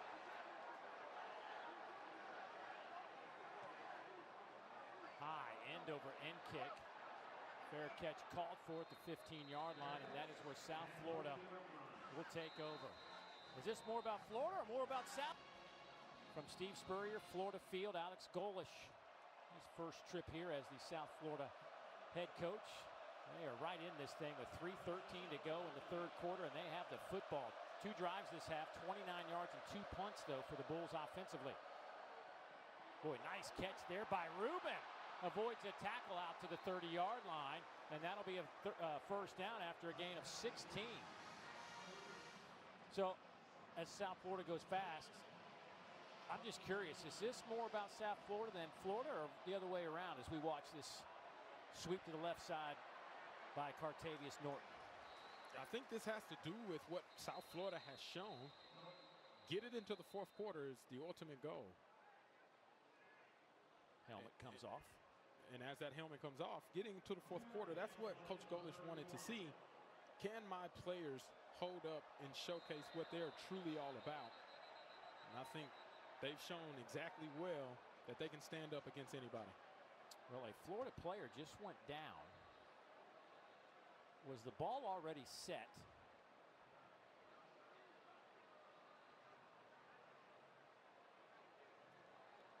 That's what Alex Golish is talking about. Did you guys not set the ball and he just dropped down? Well, Jay McCray is the injured player.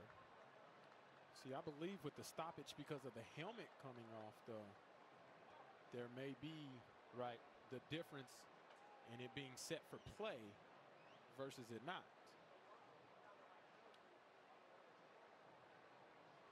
Clearly a cramp. First time we've seen a cramp in this game. It was the field-like temperature right around kickoff was over 100. Of course, clouds came in, had a little weather in the area, not enough to stop us. Yeah. It's cooled things down a bit, but still a super humid day here in Gainesville.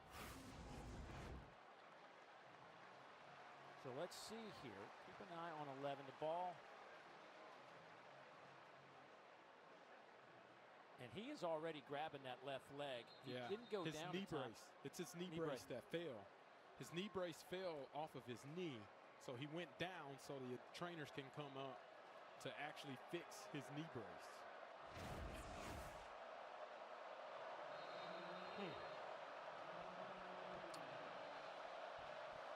That's a question I probably need some clarity on. Second down and 8.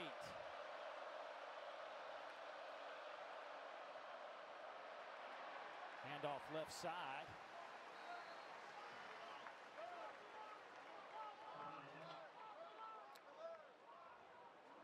Makai Barreau, another outstanding defensive lineman. That nose tackle at 350 pounds out of Atlanta.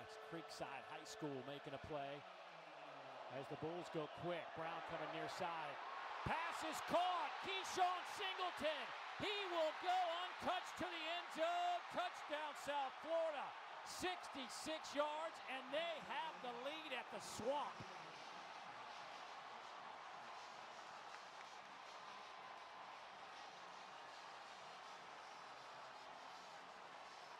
And how about that? The tempo by South Florida, they're actually running that play to try to get a penalty by Florida by not getting the players off of the field. He sees one-on-one coverage, and Keyshawn Singleton does a great job of coming down with the catch, similar to what we saw last week in Boise State. Make a defender miss, and into the crib, 6 points for the Bulls. There is a stoppage in play here.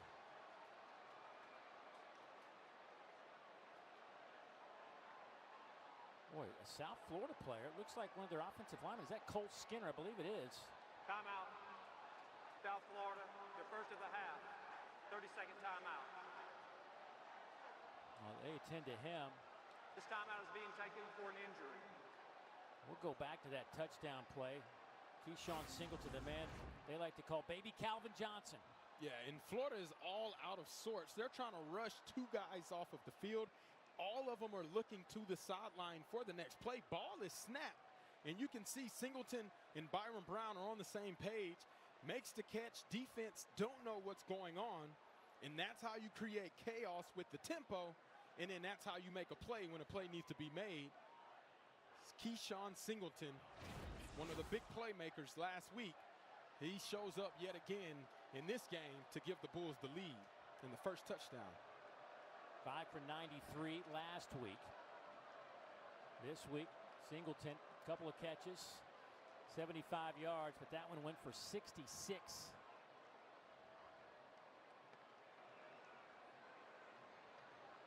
Boy, that was as we look at Cole Skinner down on the turf down there, they were getting ready to snap it, and he just went down.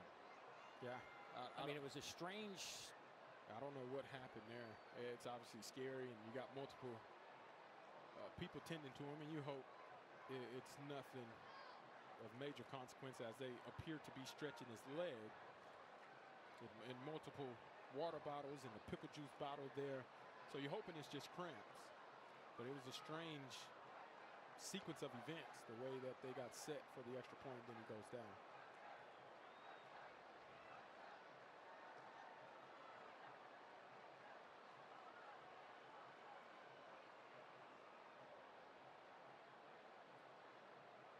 Or the next 2 minutes and 3 seconds of this quarter and the final 15. Going to be a real test for both these teams from a physical standpoint. It has been a physical football game. Yeah, and this humidity is starting to take its toll. We've seen multiple players go down and look like it might have been a cramp or something that ailed them, and then they come back into the game. So hydration is going to be key and pivotal to have everybody available from a depth perspective going into the fourth quarter. This game has been physical, like you mentioned, and that takes its toll on you. So you got to have everybody available as soon as possible.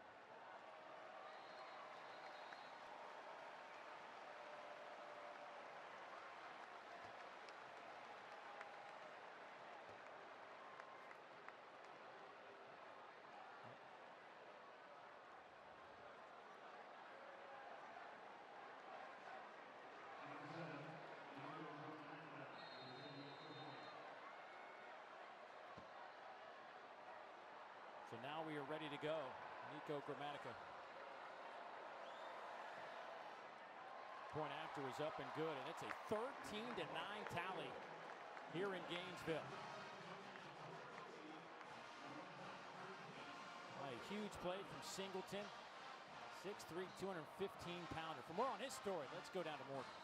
Well, guys, Singleton, his gloves, I have a pair of them right here. They are huge, let me tell you. In Adidas, they're actually, I can show you. Number 8 for Florida is That's wearing 4 number 41. XL on these gloves. He told me he uses his size to his advantage at 6'3" and create those mismatches. But he does get the Calvin Johnson reference a lot, but he says, I'm more like Julio Jones or DK Metcalf because of their physicality, so he brings both. That's anytime you're in that conversation with those guys you just mentioned, you're doing okay. You're doing something well, and obviously leaving his presence felt with that last touchdown and a big play that gave South Florida the lead. He finished hot last year. Matter of fact, the last 3 regular season games he's played, he's had at least 5 catches for 90 or more yards as that kickoff sails through the end zone. So now the Gators backs against the wall, down 4 here at home. What do they need to do to get this offense moving in the right direction? Well, for me, I think it's simple. Get Jaden Ball back involved. Whenever Jaden Ball had the ball going in the first half, this offense was going in positive direction. Get DJ Lagway back in rhythm. Utilize your screen game to your athletes or your quick game with your 3-step drop.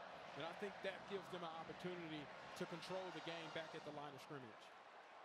1st and 10 from the near hash to the 25-yard line. Ball will start this drive as your tailback. Handed off right side, and nothing there. Jalen Schuler with another tackle.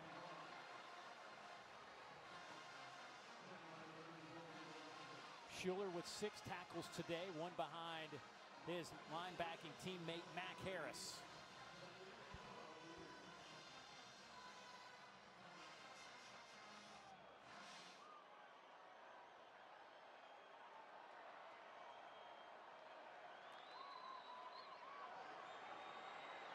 Dump it off underneath. There's Hayden Hansen. He'll make the catch. Out over the 30 to the 33-yard line. That's a gain of 10. A couple of yards shy of the line to gain. DJ Harris, the first one there. Good chunk play. Now you're looking at 3rd and 2. the whole playbook is open for you. It's an opportunity where you go for it on 4th down as well.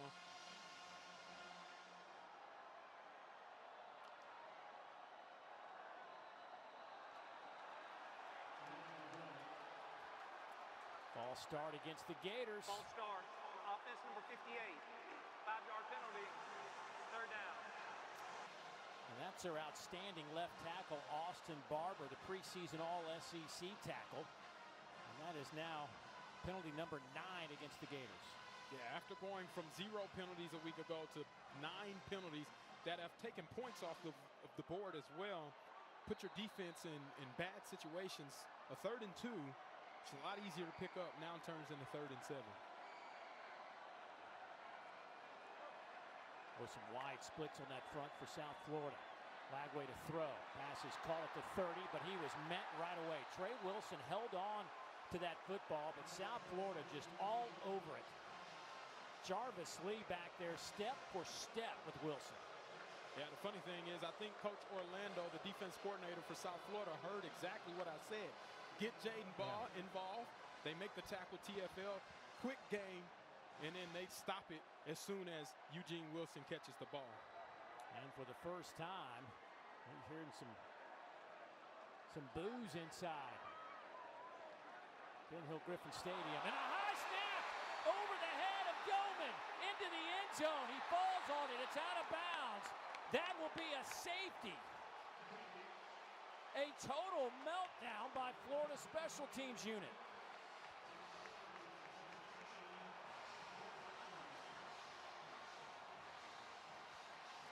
Momentum has shifted here in the swamp. Right, you have the penalty that takes you out of 3rd and 2, and then you have the errant snap over the head of Doman, and Doman does a great job pushing it out of bounds, so he eliminates an opportunity for South Florida to get a touchdown. But you cannot have this happen. And South Florida, man, they are rolling with that momentum right now. Rocco Underwood is considered one of the best long snappers in America, and that one just got completely away from him. So South Florida picks up the 2, and they'll get the football back. 13 seconds remaining in the 3rd quarter. What in the world is going on? This is what Coach Golish preached, right? Get into the 4th quarter, play physical, play hard, play fast. Oh, and they still have Byron Brown, who is tough. We know he's a tough type of player. It's a symbolic kind of person of who this team is.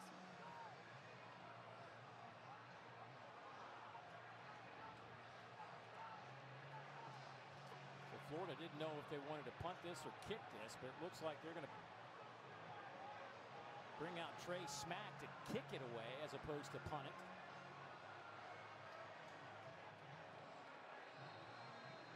So Alvon Isaac and Jaquan Smith back to return.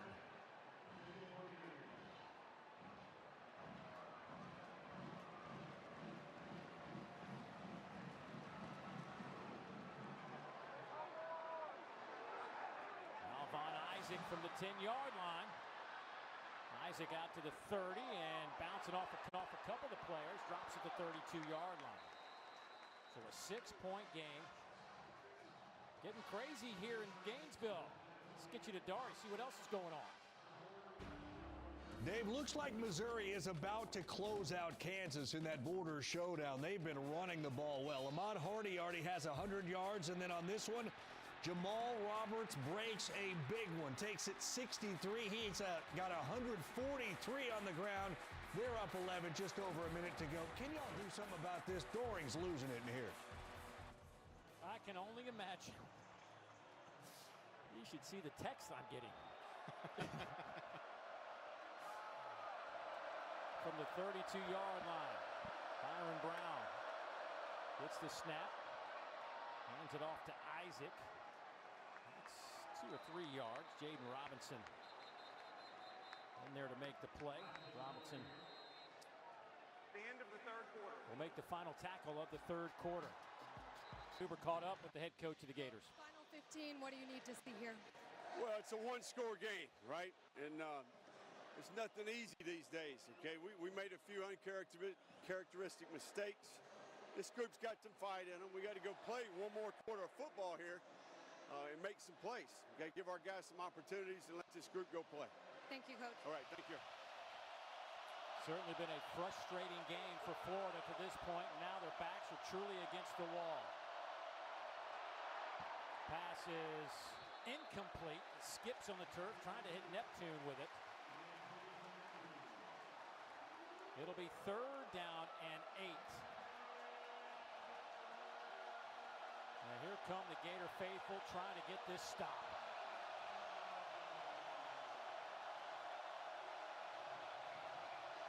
This is where Byron Brown is most dangerous with his legs. It may be a design pass play, but if it breaks down, he can cause troubles if he gets in open space.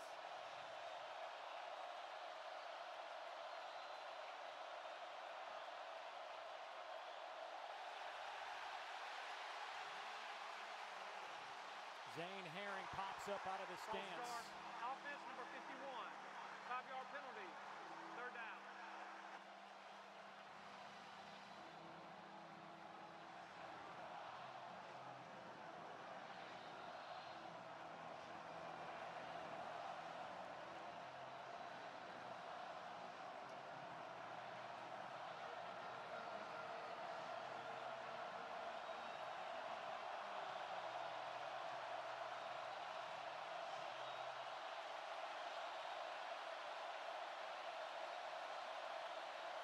Blitz comes. Brown flushed out of the pocket, stops and fires down the middle.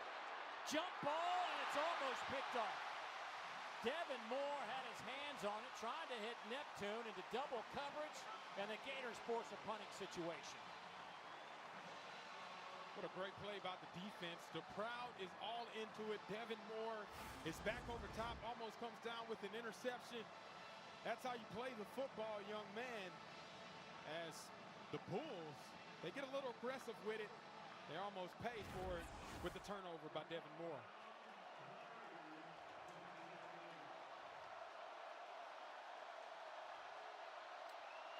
Vernell Brown back to return this punt. A little knuckleball that hits at the 25. And we got a flag back at the 30. 46-yard punt, but we'll wait to see what this flag is all about. Well, I tell you what, with Vernell Brown back there returning punts, man, I'd make him punt this again. Give my guy a chance. Yeah. Illegal motion, number 27. 5-yard penalty, 4th down. That's exactly what the Gators will do. Vernell Brown had a 21-yard punt return in his Florida Gator debut last week against the Sharks from Long Island. You know, we asked coaches about, who are the guys that make those plays, and they kept saying, our wow guy in fall practice, Vernell Brown Jr. Yeah. Yeah, and he's shown why he is that dude. He's already been heralded from their team as one of the smartest players on the football field as a true freshman. He's back deep to return. Shows you the trust that Coach Napier has in that young fella there. They're looking for one of those wow plays right now. Brown stands at the 35-yard line. This one is returnable, takes him back to the 25. Brown has some room. Vernell Brown to midfield. Out of bounds at the 35, and there's your big play, but a flag comes in late. This may go even further into USF territory.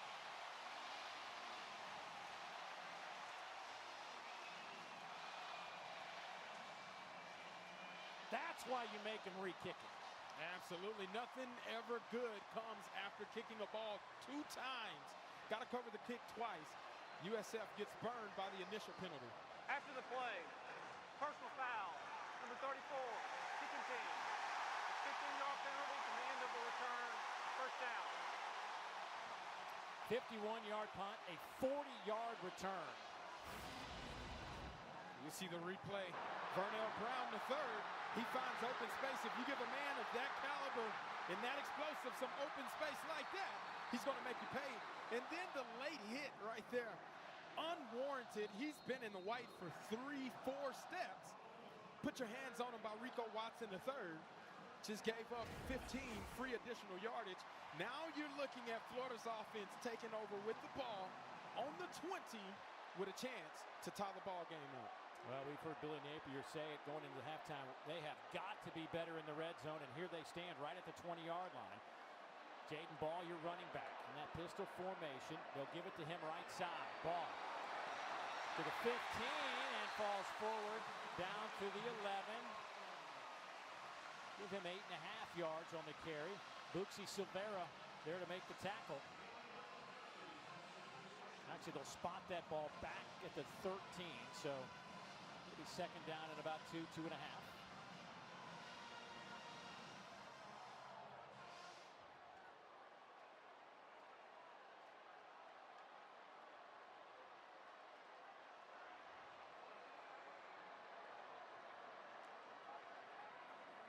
Here's Ball again. Kicks it to the outside. He should have enough for the first down. Inside the 10, they'll spot him at the 9. It is a first down. Silvera again, the unfortunate defender who had to run into Jaden Ball. Yeah, Jaden Ball does it again. Very patient runner, leads the block of Tony Livingston to get the edge. That gives them enough for the first down. Ball inside of the 10-yard line.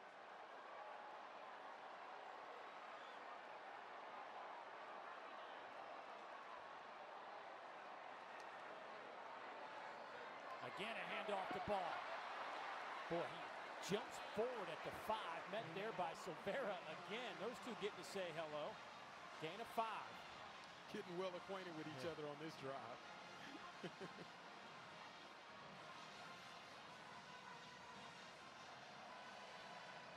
Boy, Billy Napier just going power football right now.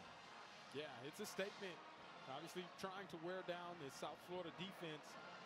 Doing it by handing the ball off to Jaden Ball 3 straight consecutive runs. It'll do it.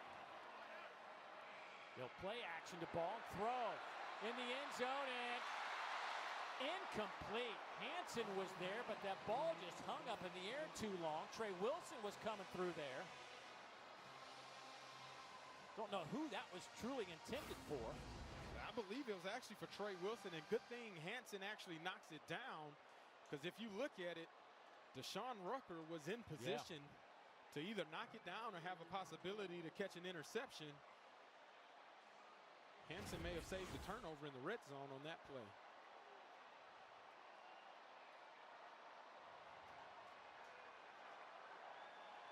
Third and goal. Fake it again to Ball. Quick slant. Touchdown, Florida. Trey Wilson with the touchdown.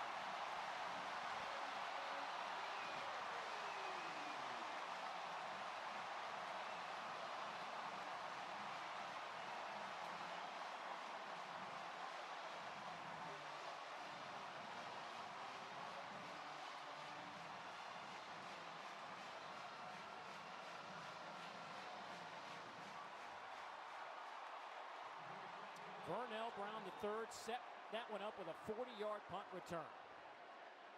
Gators trying to reclaim the lead. Trey Smack will attempt this point after.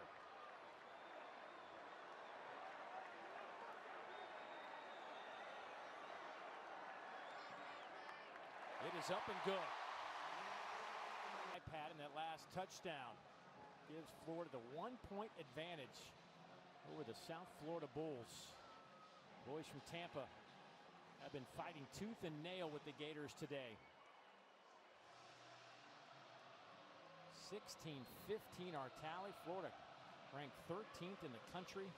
But South Florida says, we got something to say about this. There is a group of 5 invitation to the college football playoff. South Florida this week after the win over Boise State, certainly in that conversation. That one bounces through the end zone. Time now to talk about this week's secret recipe brought to you by Bush's Grill and Beans. Well, it starts with creating opportunities for your offense from 1/3. That's Vernell Brown III. 40-yard return on that punt to set them up in good field position to the other third. That's Trey Wilson, Eugene Wilson III, an absolute dot by DJ Lagway to put the Florida Gators back on top. First down and 10 from the 25 with 88,000 on hand. The 14th consecutive sellout for Florida, going to make some noise. Brown wrapped up by a couple of Gators, led by Jaden Woods, the first one there.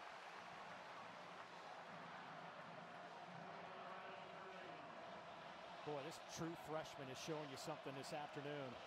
Absolutely. He and Miles Graham wrap up to stay home because they know how dangerous Byron Brown can be in open field. Brown over the middle, batted in the air and incomplete. Aaron Childs got his hand on it. And here we go with a third down.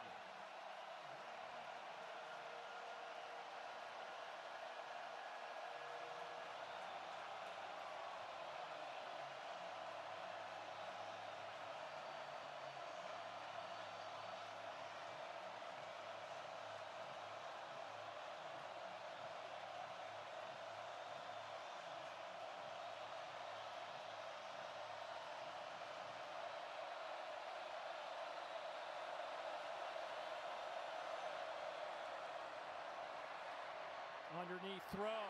It's caught, but well shy of the line to gain. That's Wyatt Sullivan, chased down by Miles Graham. The linebacker, who has outstanding speed, chases down the tight end, and it's fourth down. Excellent job by Florida's defense, maintaining proper rush lanes, keeping Byron Brown in the pocket, forcing the throw beneath the sticks, and then Miles Graham coming down with that tackle, forcing the fourth down. So Vernell Brown back to return this one again. He's at the 30-yard line. Well, I'd do everything in my power not to punt it to this guy. They're going to send it that way to the near sideline, and a fair catch is called for. Well, that was an excellent punt from Chase Leon. So there is a stoppage in play, but we haven't seen any like really lengthy drives other than maybe back in the first quarter.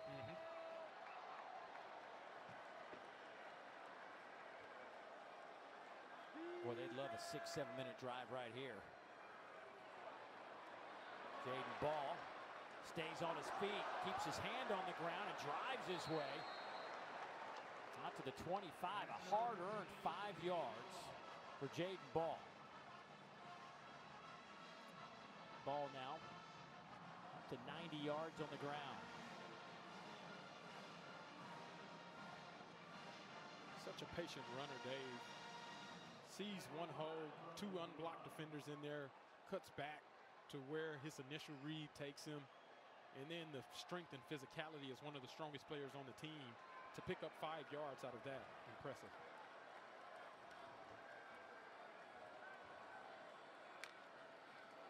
Little toss sweep coming to Ball. He's hit at the 25 and gets a tough yard or 2 out of that. DJ Harris with a credit for the tackle. Ball had a career-high 106 yards rushing last year against Kentucky. Opened the year last weekend with 104 yards.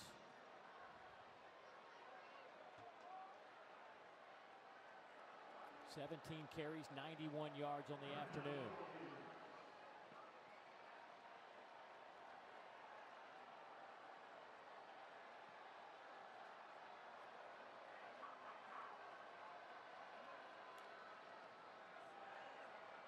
Quick slant pass is caught. What a catch.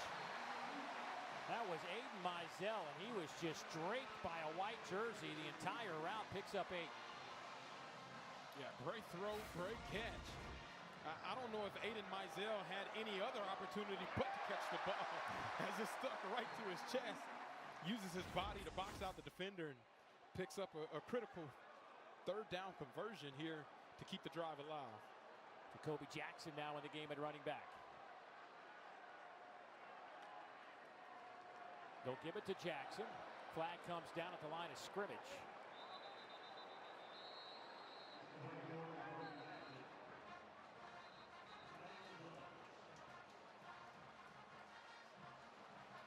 inside. Defense number 53 in the neutral zone at the snap. 5-yard penalty. First down. Correction, 63, number 63.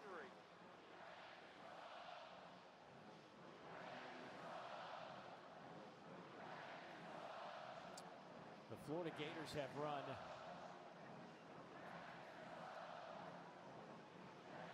57 plays now.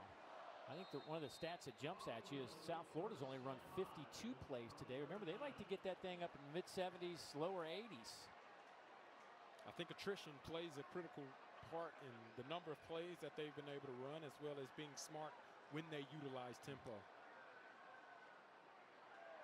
Lagway, little bootleg, high throw. Totally missed Trey Wilson, who was open.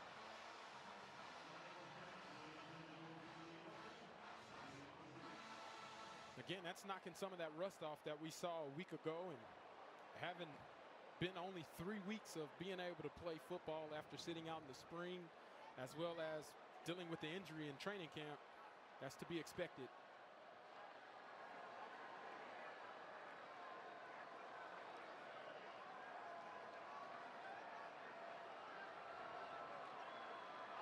Play clock down to 5.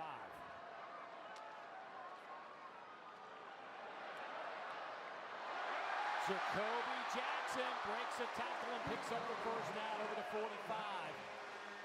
Tavin Ward with the tackle, a gain of 8.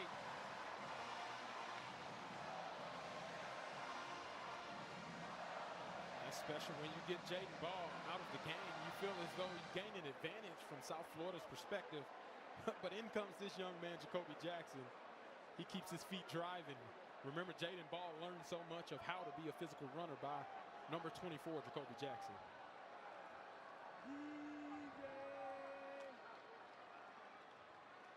Jackson looking for a little bit of a seam. He's into South Florida territory. This game is similar to their last meeting here in 2022. Finished up 31-28, but the Bulls actually had the lead 28-24 in the fourth quarter. Gators got a touchdown, take the lead. And as South Florida was marching down to tie the game, under a minute to go, they had 2 bad snaps. They got down to the 19-yard line. 2 bad snaps forced them to attempt a 49-yard field goal that they couldn't connect on. And the Gators won it by 3. There goes Jacoby Jackson again. Xavier Hamilton, the first one there, getting his nose involved. 4-yard pickup. It's another pivotal third down on this drive. With the clock reaching 7 minutes on that clock, South Florida has to get aggressive here. I would expect them to bring some pressure, whether it's a pass play, try to get the ball out of DJ Lagway's hands quickly, or using that pressure to be able to stop the run.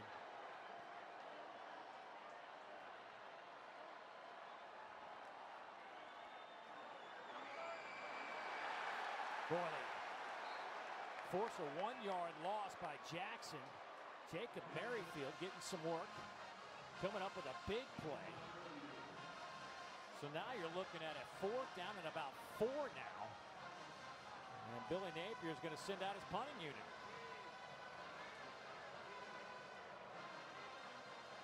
Just can't give up the football right here with 6:15 and counting on the clock.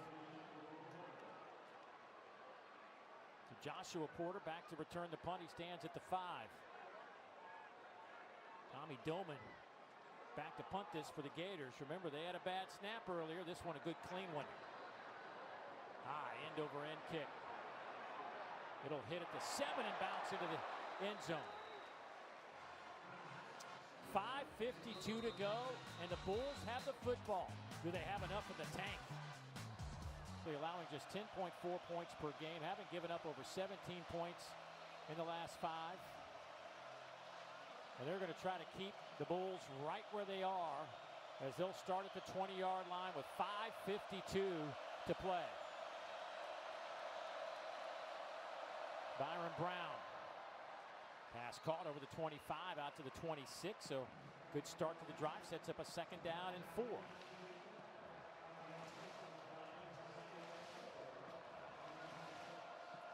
Bulls with just shy of 300 yards of offense.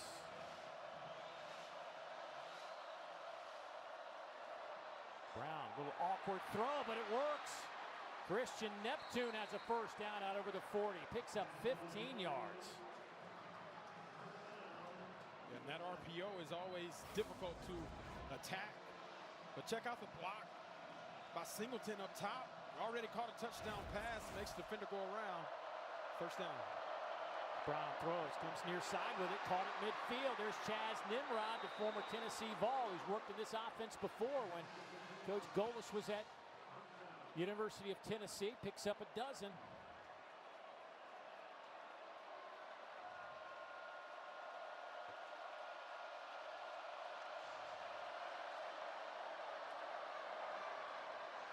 Inside handoff. Brian Taylor brings him down.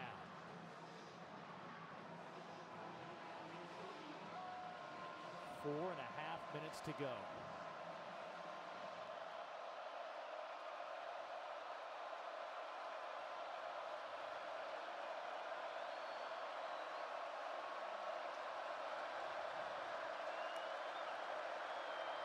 Brown. He'll be dropped. Tyreek sack.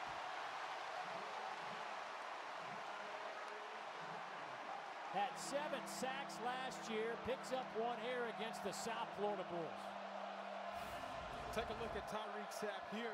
He's going to be on the right side of your screen. One-on-one opportunity with McLaughlin. Knocks the hand down. And then that's half the battle. Bringing Byram down to the ground as the other half. Tyreek Sapp gets it done. Third down and 10. Coming near side to Nimrod. He is wrestled to the turf at the 39. Boy, now it's fourth down. Going to be about 6 or 7 to gain here. Let's call it 7.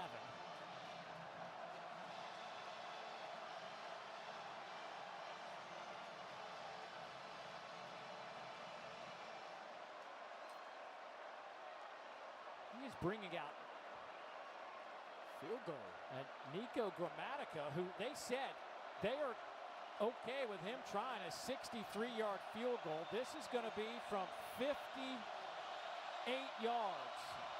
He hit a 58-yarder last year. Clean snap. Kick is on the way for the lead.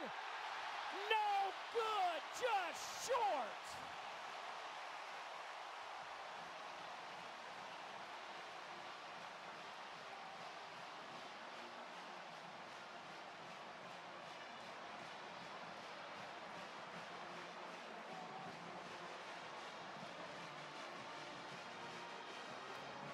Golis was begging for a timeout.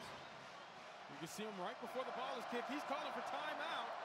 He thought there was going to be a delay of game, but ultimately referee doesn't get it in time.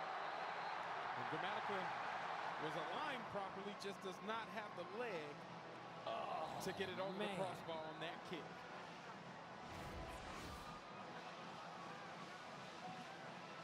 Couple of yards shy of that crossbar. We'll give it back to Florida at the 40-yard line.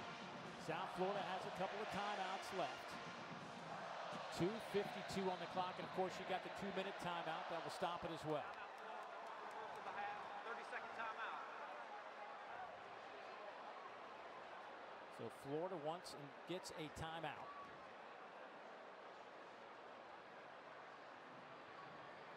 So if you're Billy Napier, chess game is now. You stay with, just keep handing the ball off to Jaden Ball. Try to get you a first down that way. Yeah, you got the two-headed monster in Jaden Ball and Jacoby Jackson.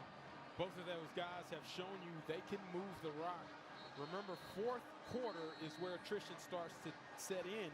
Does the depth of running 12 personnel by Florida continue to wear and tear on what South Florida has done with their defensive line of scrimmage? Or does it play into Florida's hand to continue to be physical at the point of attack? That's what they have to do, take the time off of the clock and continue to be physical in the run game like they have been with Jaden Ball and Jacoby Jackson. All that workout stuff you do in the offseason, all the way through fall camp to now, this is when it all pays off. Dividends, and it pays double you put in that work, results will show.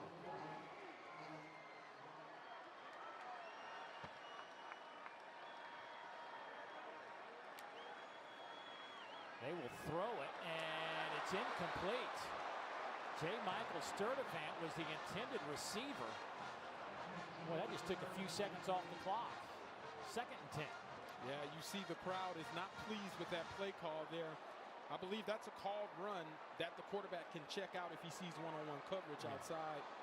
Too many men in the box, so he decides to go one-on-one. Incompletion stops the clock, though. Can't do that.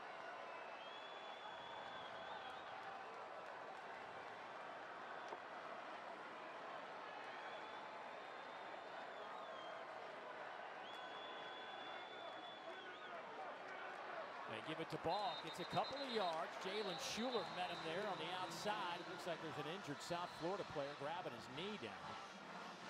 Is that Celestar? I think it's Lee. Okay.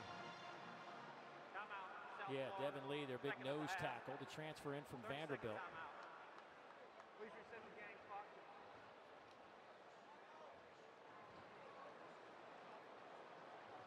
So South Florida will burn a timeout. Stops it at 2:42. And a 3rd down and 8 now. Time now to take a look at For the Win, brought to you by Sanderson Farms. Earlier today, the Texas Longhorns, a lot of attention on that group after what happened in the opening weekend, and really a lot of attention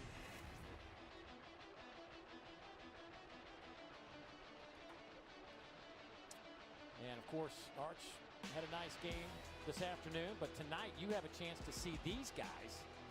Lenore Sellers, Garrett Nussmeier, according to ESPN Bet, they are the 2 front runners for the Heisman Trophy. Nussmeier #1, Sellers #2, and Ty Simpson, can he get this Crimson Tide machine headed in the right direction? Yeah, they got a task with Louisiana Monroe, having to bounce back from the loss that they experienced to the Florida State Seminoles. A lot of people will be watching for that tonight in Ty Simpson. Well, DJ Lagway has completed 72% of his passes, but I'm going to tell you, it has not been clean for him today. It has not been a sharp game for him. He said it last week. He just didn't really feel comfortable, just didn't get in a rhythm, and really wanted to focus on getting better this week. There have been some good throws. Yeah. But overall, we haven't seen the guy that we thought we'd see. Yeah, there have been errant throws as well. I think the comfort level of him in the offense has gone from an ebb and a flow situation throughout the course of the game. Offensive line, for the most part, have done a great job. But happy feet for DJ Lagway whenever he's trying to throw the ball.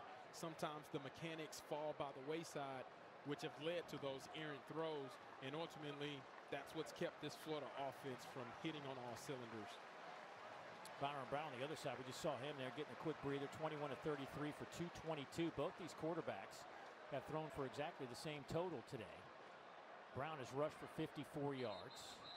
Lagway carried it 6 times for 9 yards. That is a big man at quarterback over there for South Florida.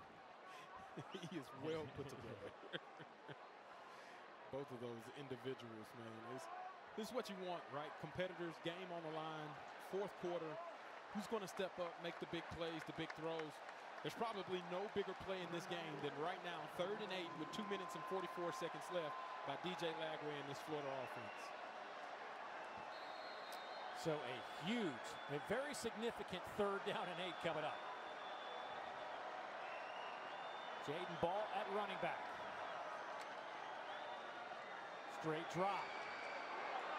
Far sideline, right through the hands of the intended target, Vernell Brown III. It is 4th and 8, but that one was there.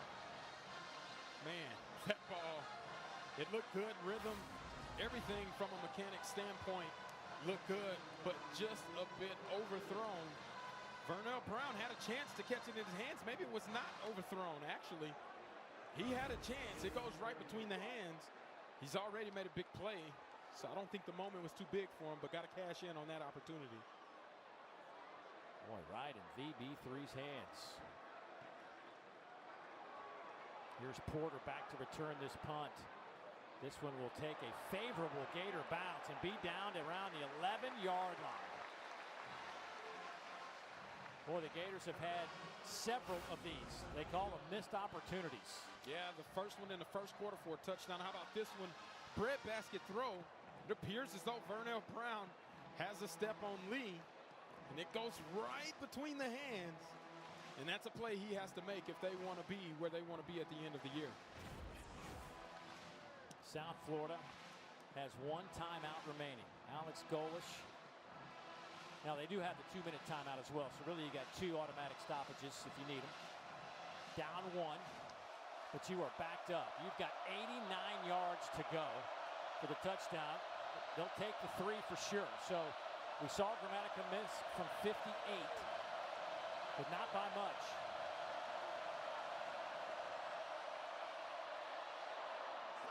Off the hands of the intended receiver. That's Joshua Porter. Alex Golish, by the way, has so much confidence in Gramatica. He said that he'll push him to 63 if they need it. Well, they may need it on this drive. Yeah.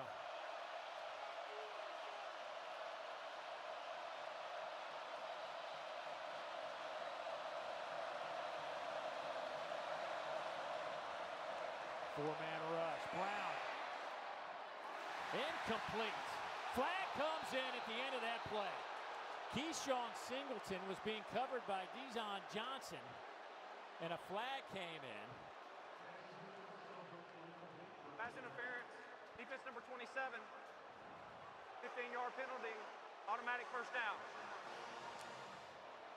Penalty number 10 Automatic first down. for 90 yards against Florida today. Got to be more disciplined, and you see at the top of the route, as Keyshawn Singleton makes his break, he doesn't get off of him. Johnson's just hanging on the backside of him, gets there too early, tries to attack the ball. The referees are going to call that every single time.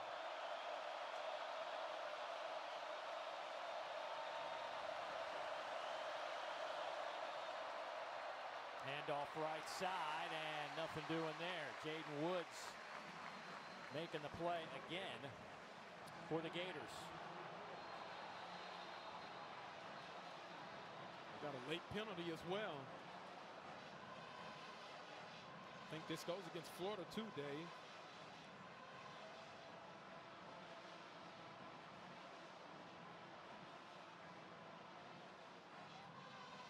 After the play, flagrant unsportsmanlike conduct, number 90 defense. The 15-yard penalty, automatic first down. Number 90 is ejected. Wow. Brendan Bett, the transfer in from Baylor, had a heck of a night on their opener. Just got tossed from this game. And take a look at the right of your screen right there. Gets into the face and then spits. Oh, right. Just spit on him. You can't do that. Oh, my goodness. Composure. First down and 10. The Bulls need to pick up about 20 yards to give a legit crack at it for Nico Gramatica.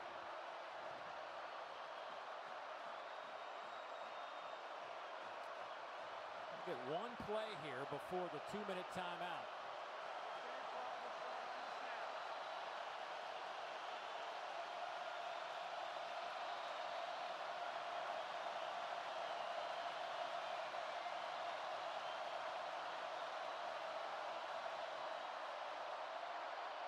Little dump off. Isaac breaking tackles down the far sideline. Hit out of bounds inside the 35 by Castell. And the Bulls are in business after a 27-yard pickup.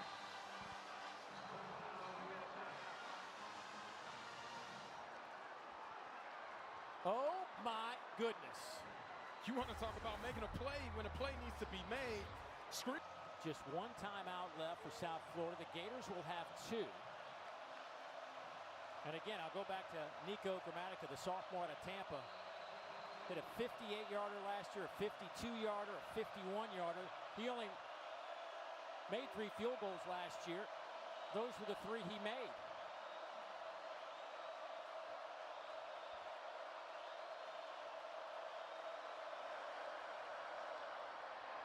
Quick slant pass is caught there by Porter. He's to the 20-yard line. Boy, now South Florida just wants to take this clock down as much as they can. Yeah, play it slow. Expect to see a heavy dosage of Byron Brown and Alvon Isaac, who've been running the ball very effectively here in the fourth quarter.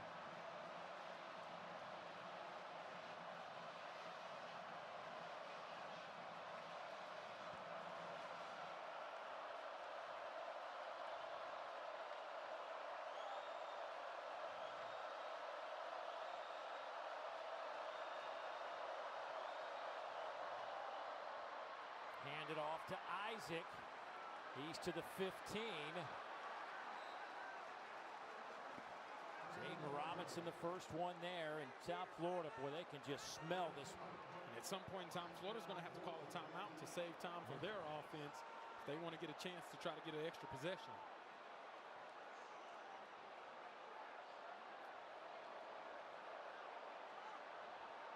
Boy, this clock just ticking down under 45 seconds now.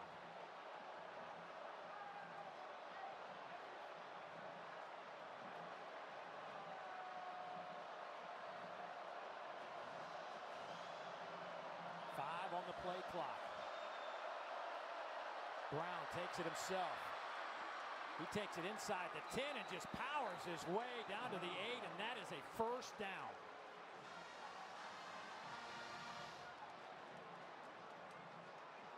South Florida can use their timeouts now, but South Florida can still kick this with no time left if they so choose. Yes.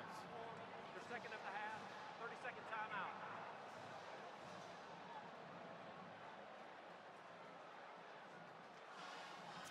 Don't forget, we will get you to Tuscaloosa when we are finished here. Alabama at home against Louisiana Monroe.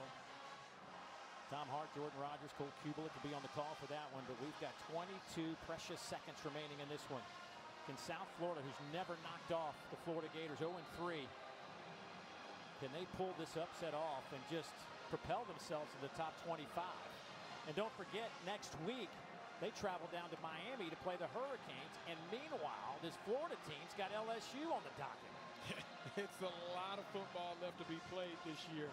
But for South Florida, being able to do something that they haven't done before in a long time would mean a lot for this program to get on the footing where Alex Golesh wants to take them. Well, you felt like if they wanted to stay in that conversation, national, big picture, they had to split one of these two games with Florida and Miami. And they have a chance to do that. Let's see if the Bulls can finish this off.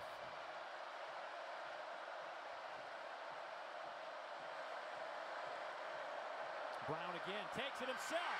Falls forward down to the 3-yard line. Timeout Florida with 17 seconds remaining. Third and final of the second half. 30-second timeout. I just snap it right back to him one more time and say, go get you a touchdown. Unpopular opinion, but do you let Byron Brown score there and try to force another possession? As we take a look at the replay, Byron Brown, having a runner as a quarterback gives you an extra blocker in the run game.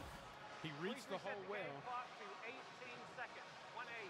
Finds the opening, and his physicality takes over after that. And this guy is a playmaker.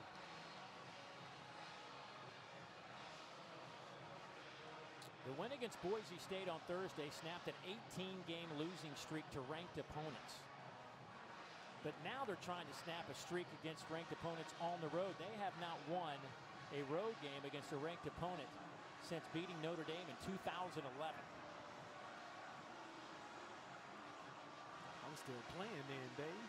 That's a long time ago. That's a long time, Dave.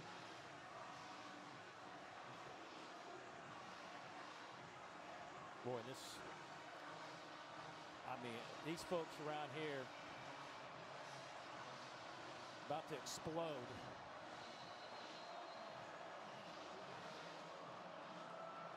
So the Gators are now out of timeouts.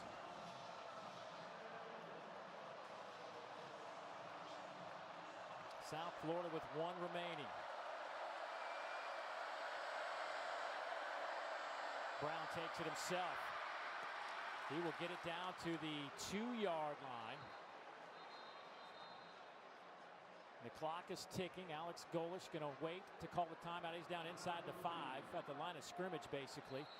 And he will burn the timeout with 3 seconds remaining. So this is basically an extra point for Nico Gramatica of the Kicking Grammaticus. This is just what they do in their household. Yes. It's automatic. If you're born with the last name Gramatica, you come out kicking. He missed earlier in this game from 58 yards. But he's made from 38 and 25.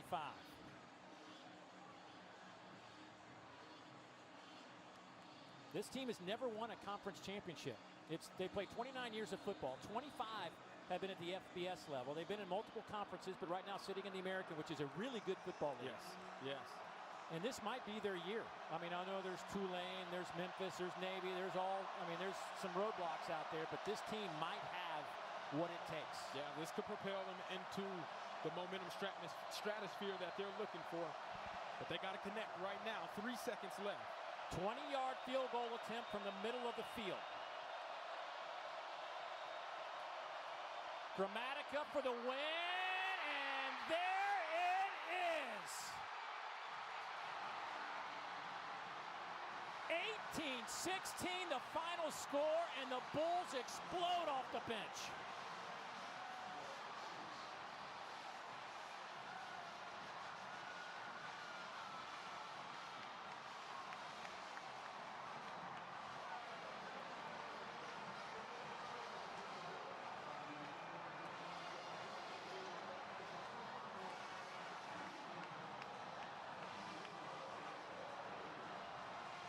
We thought the Bulls had a statement win last Thursday night in their opener.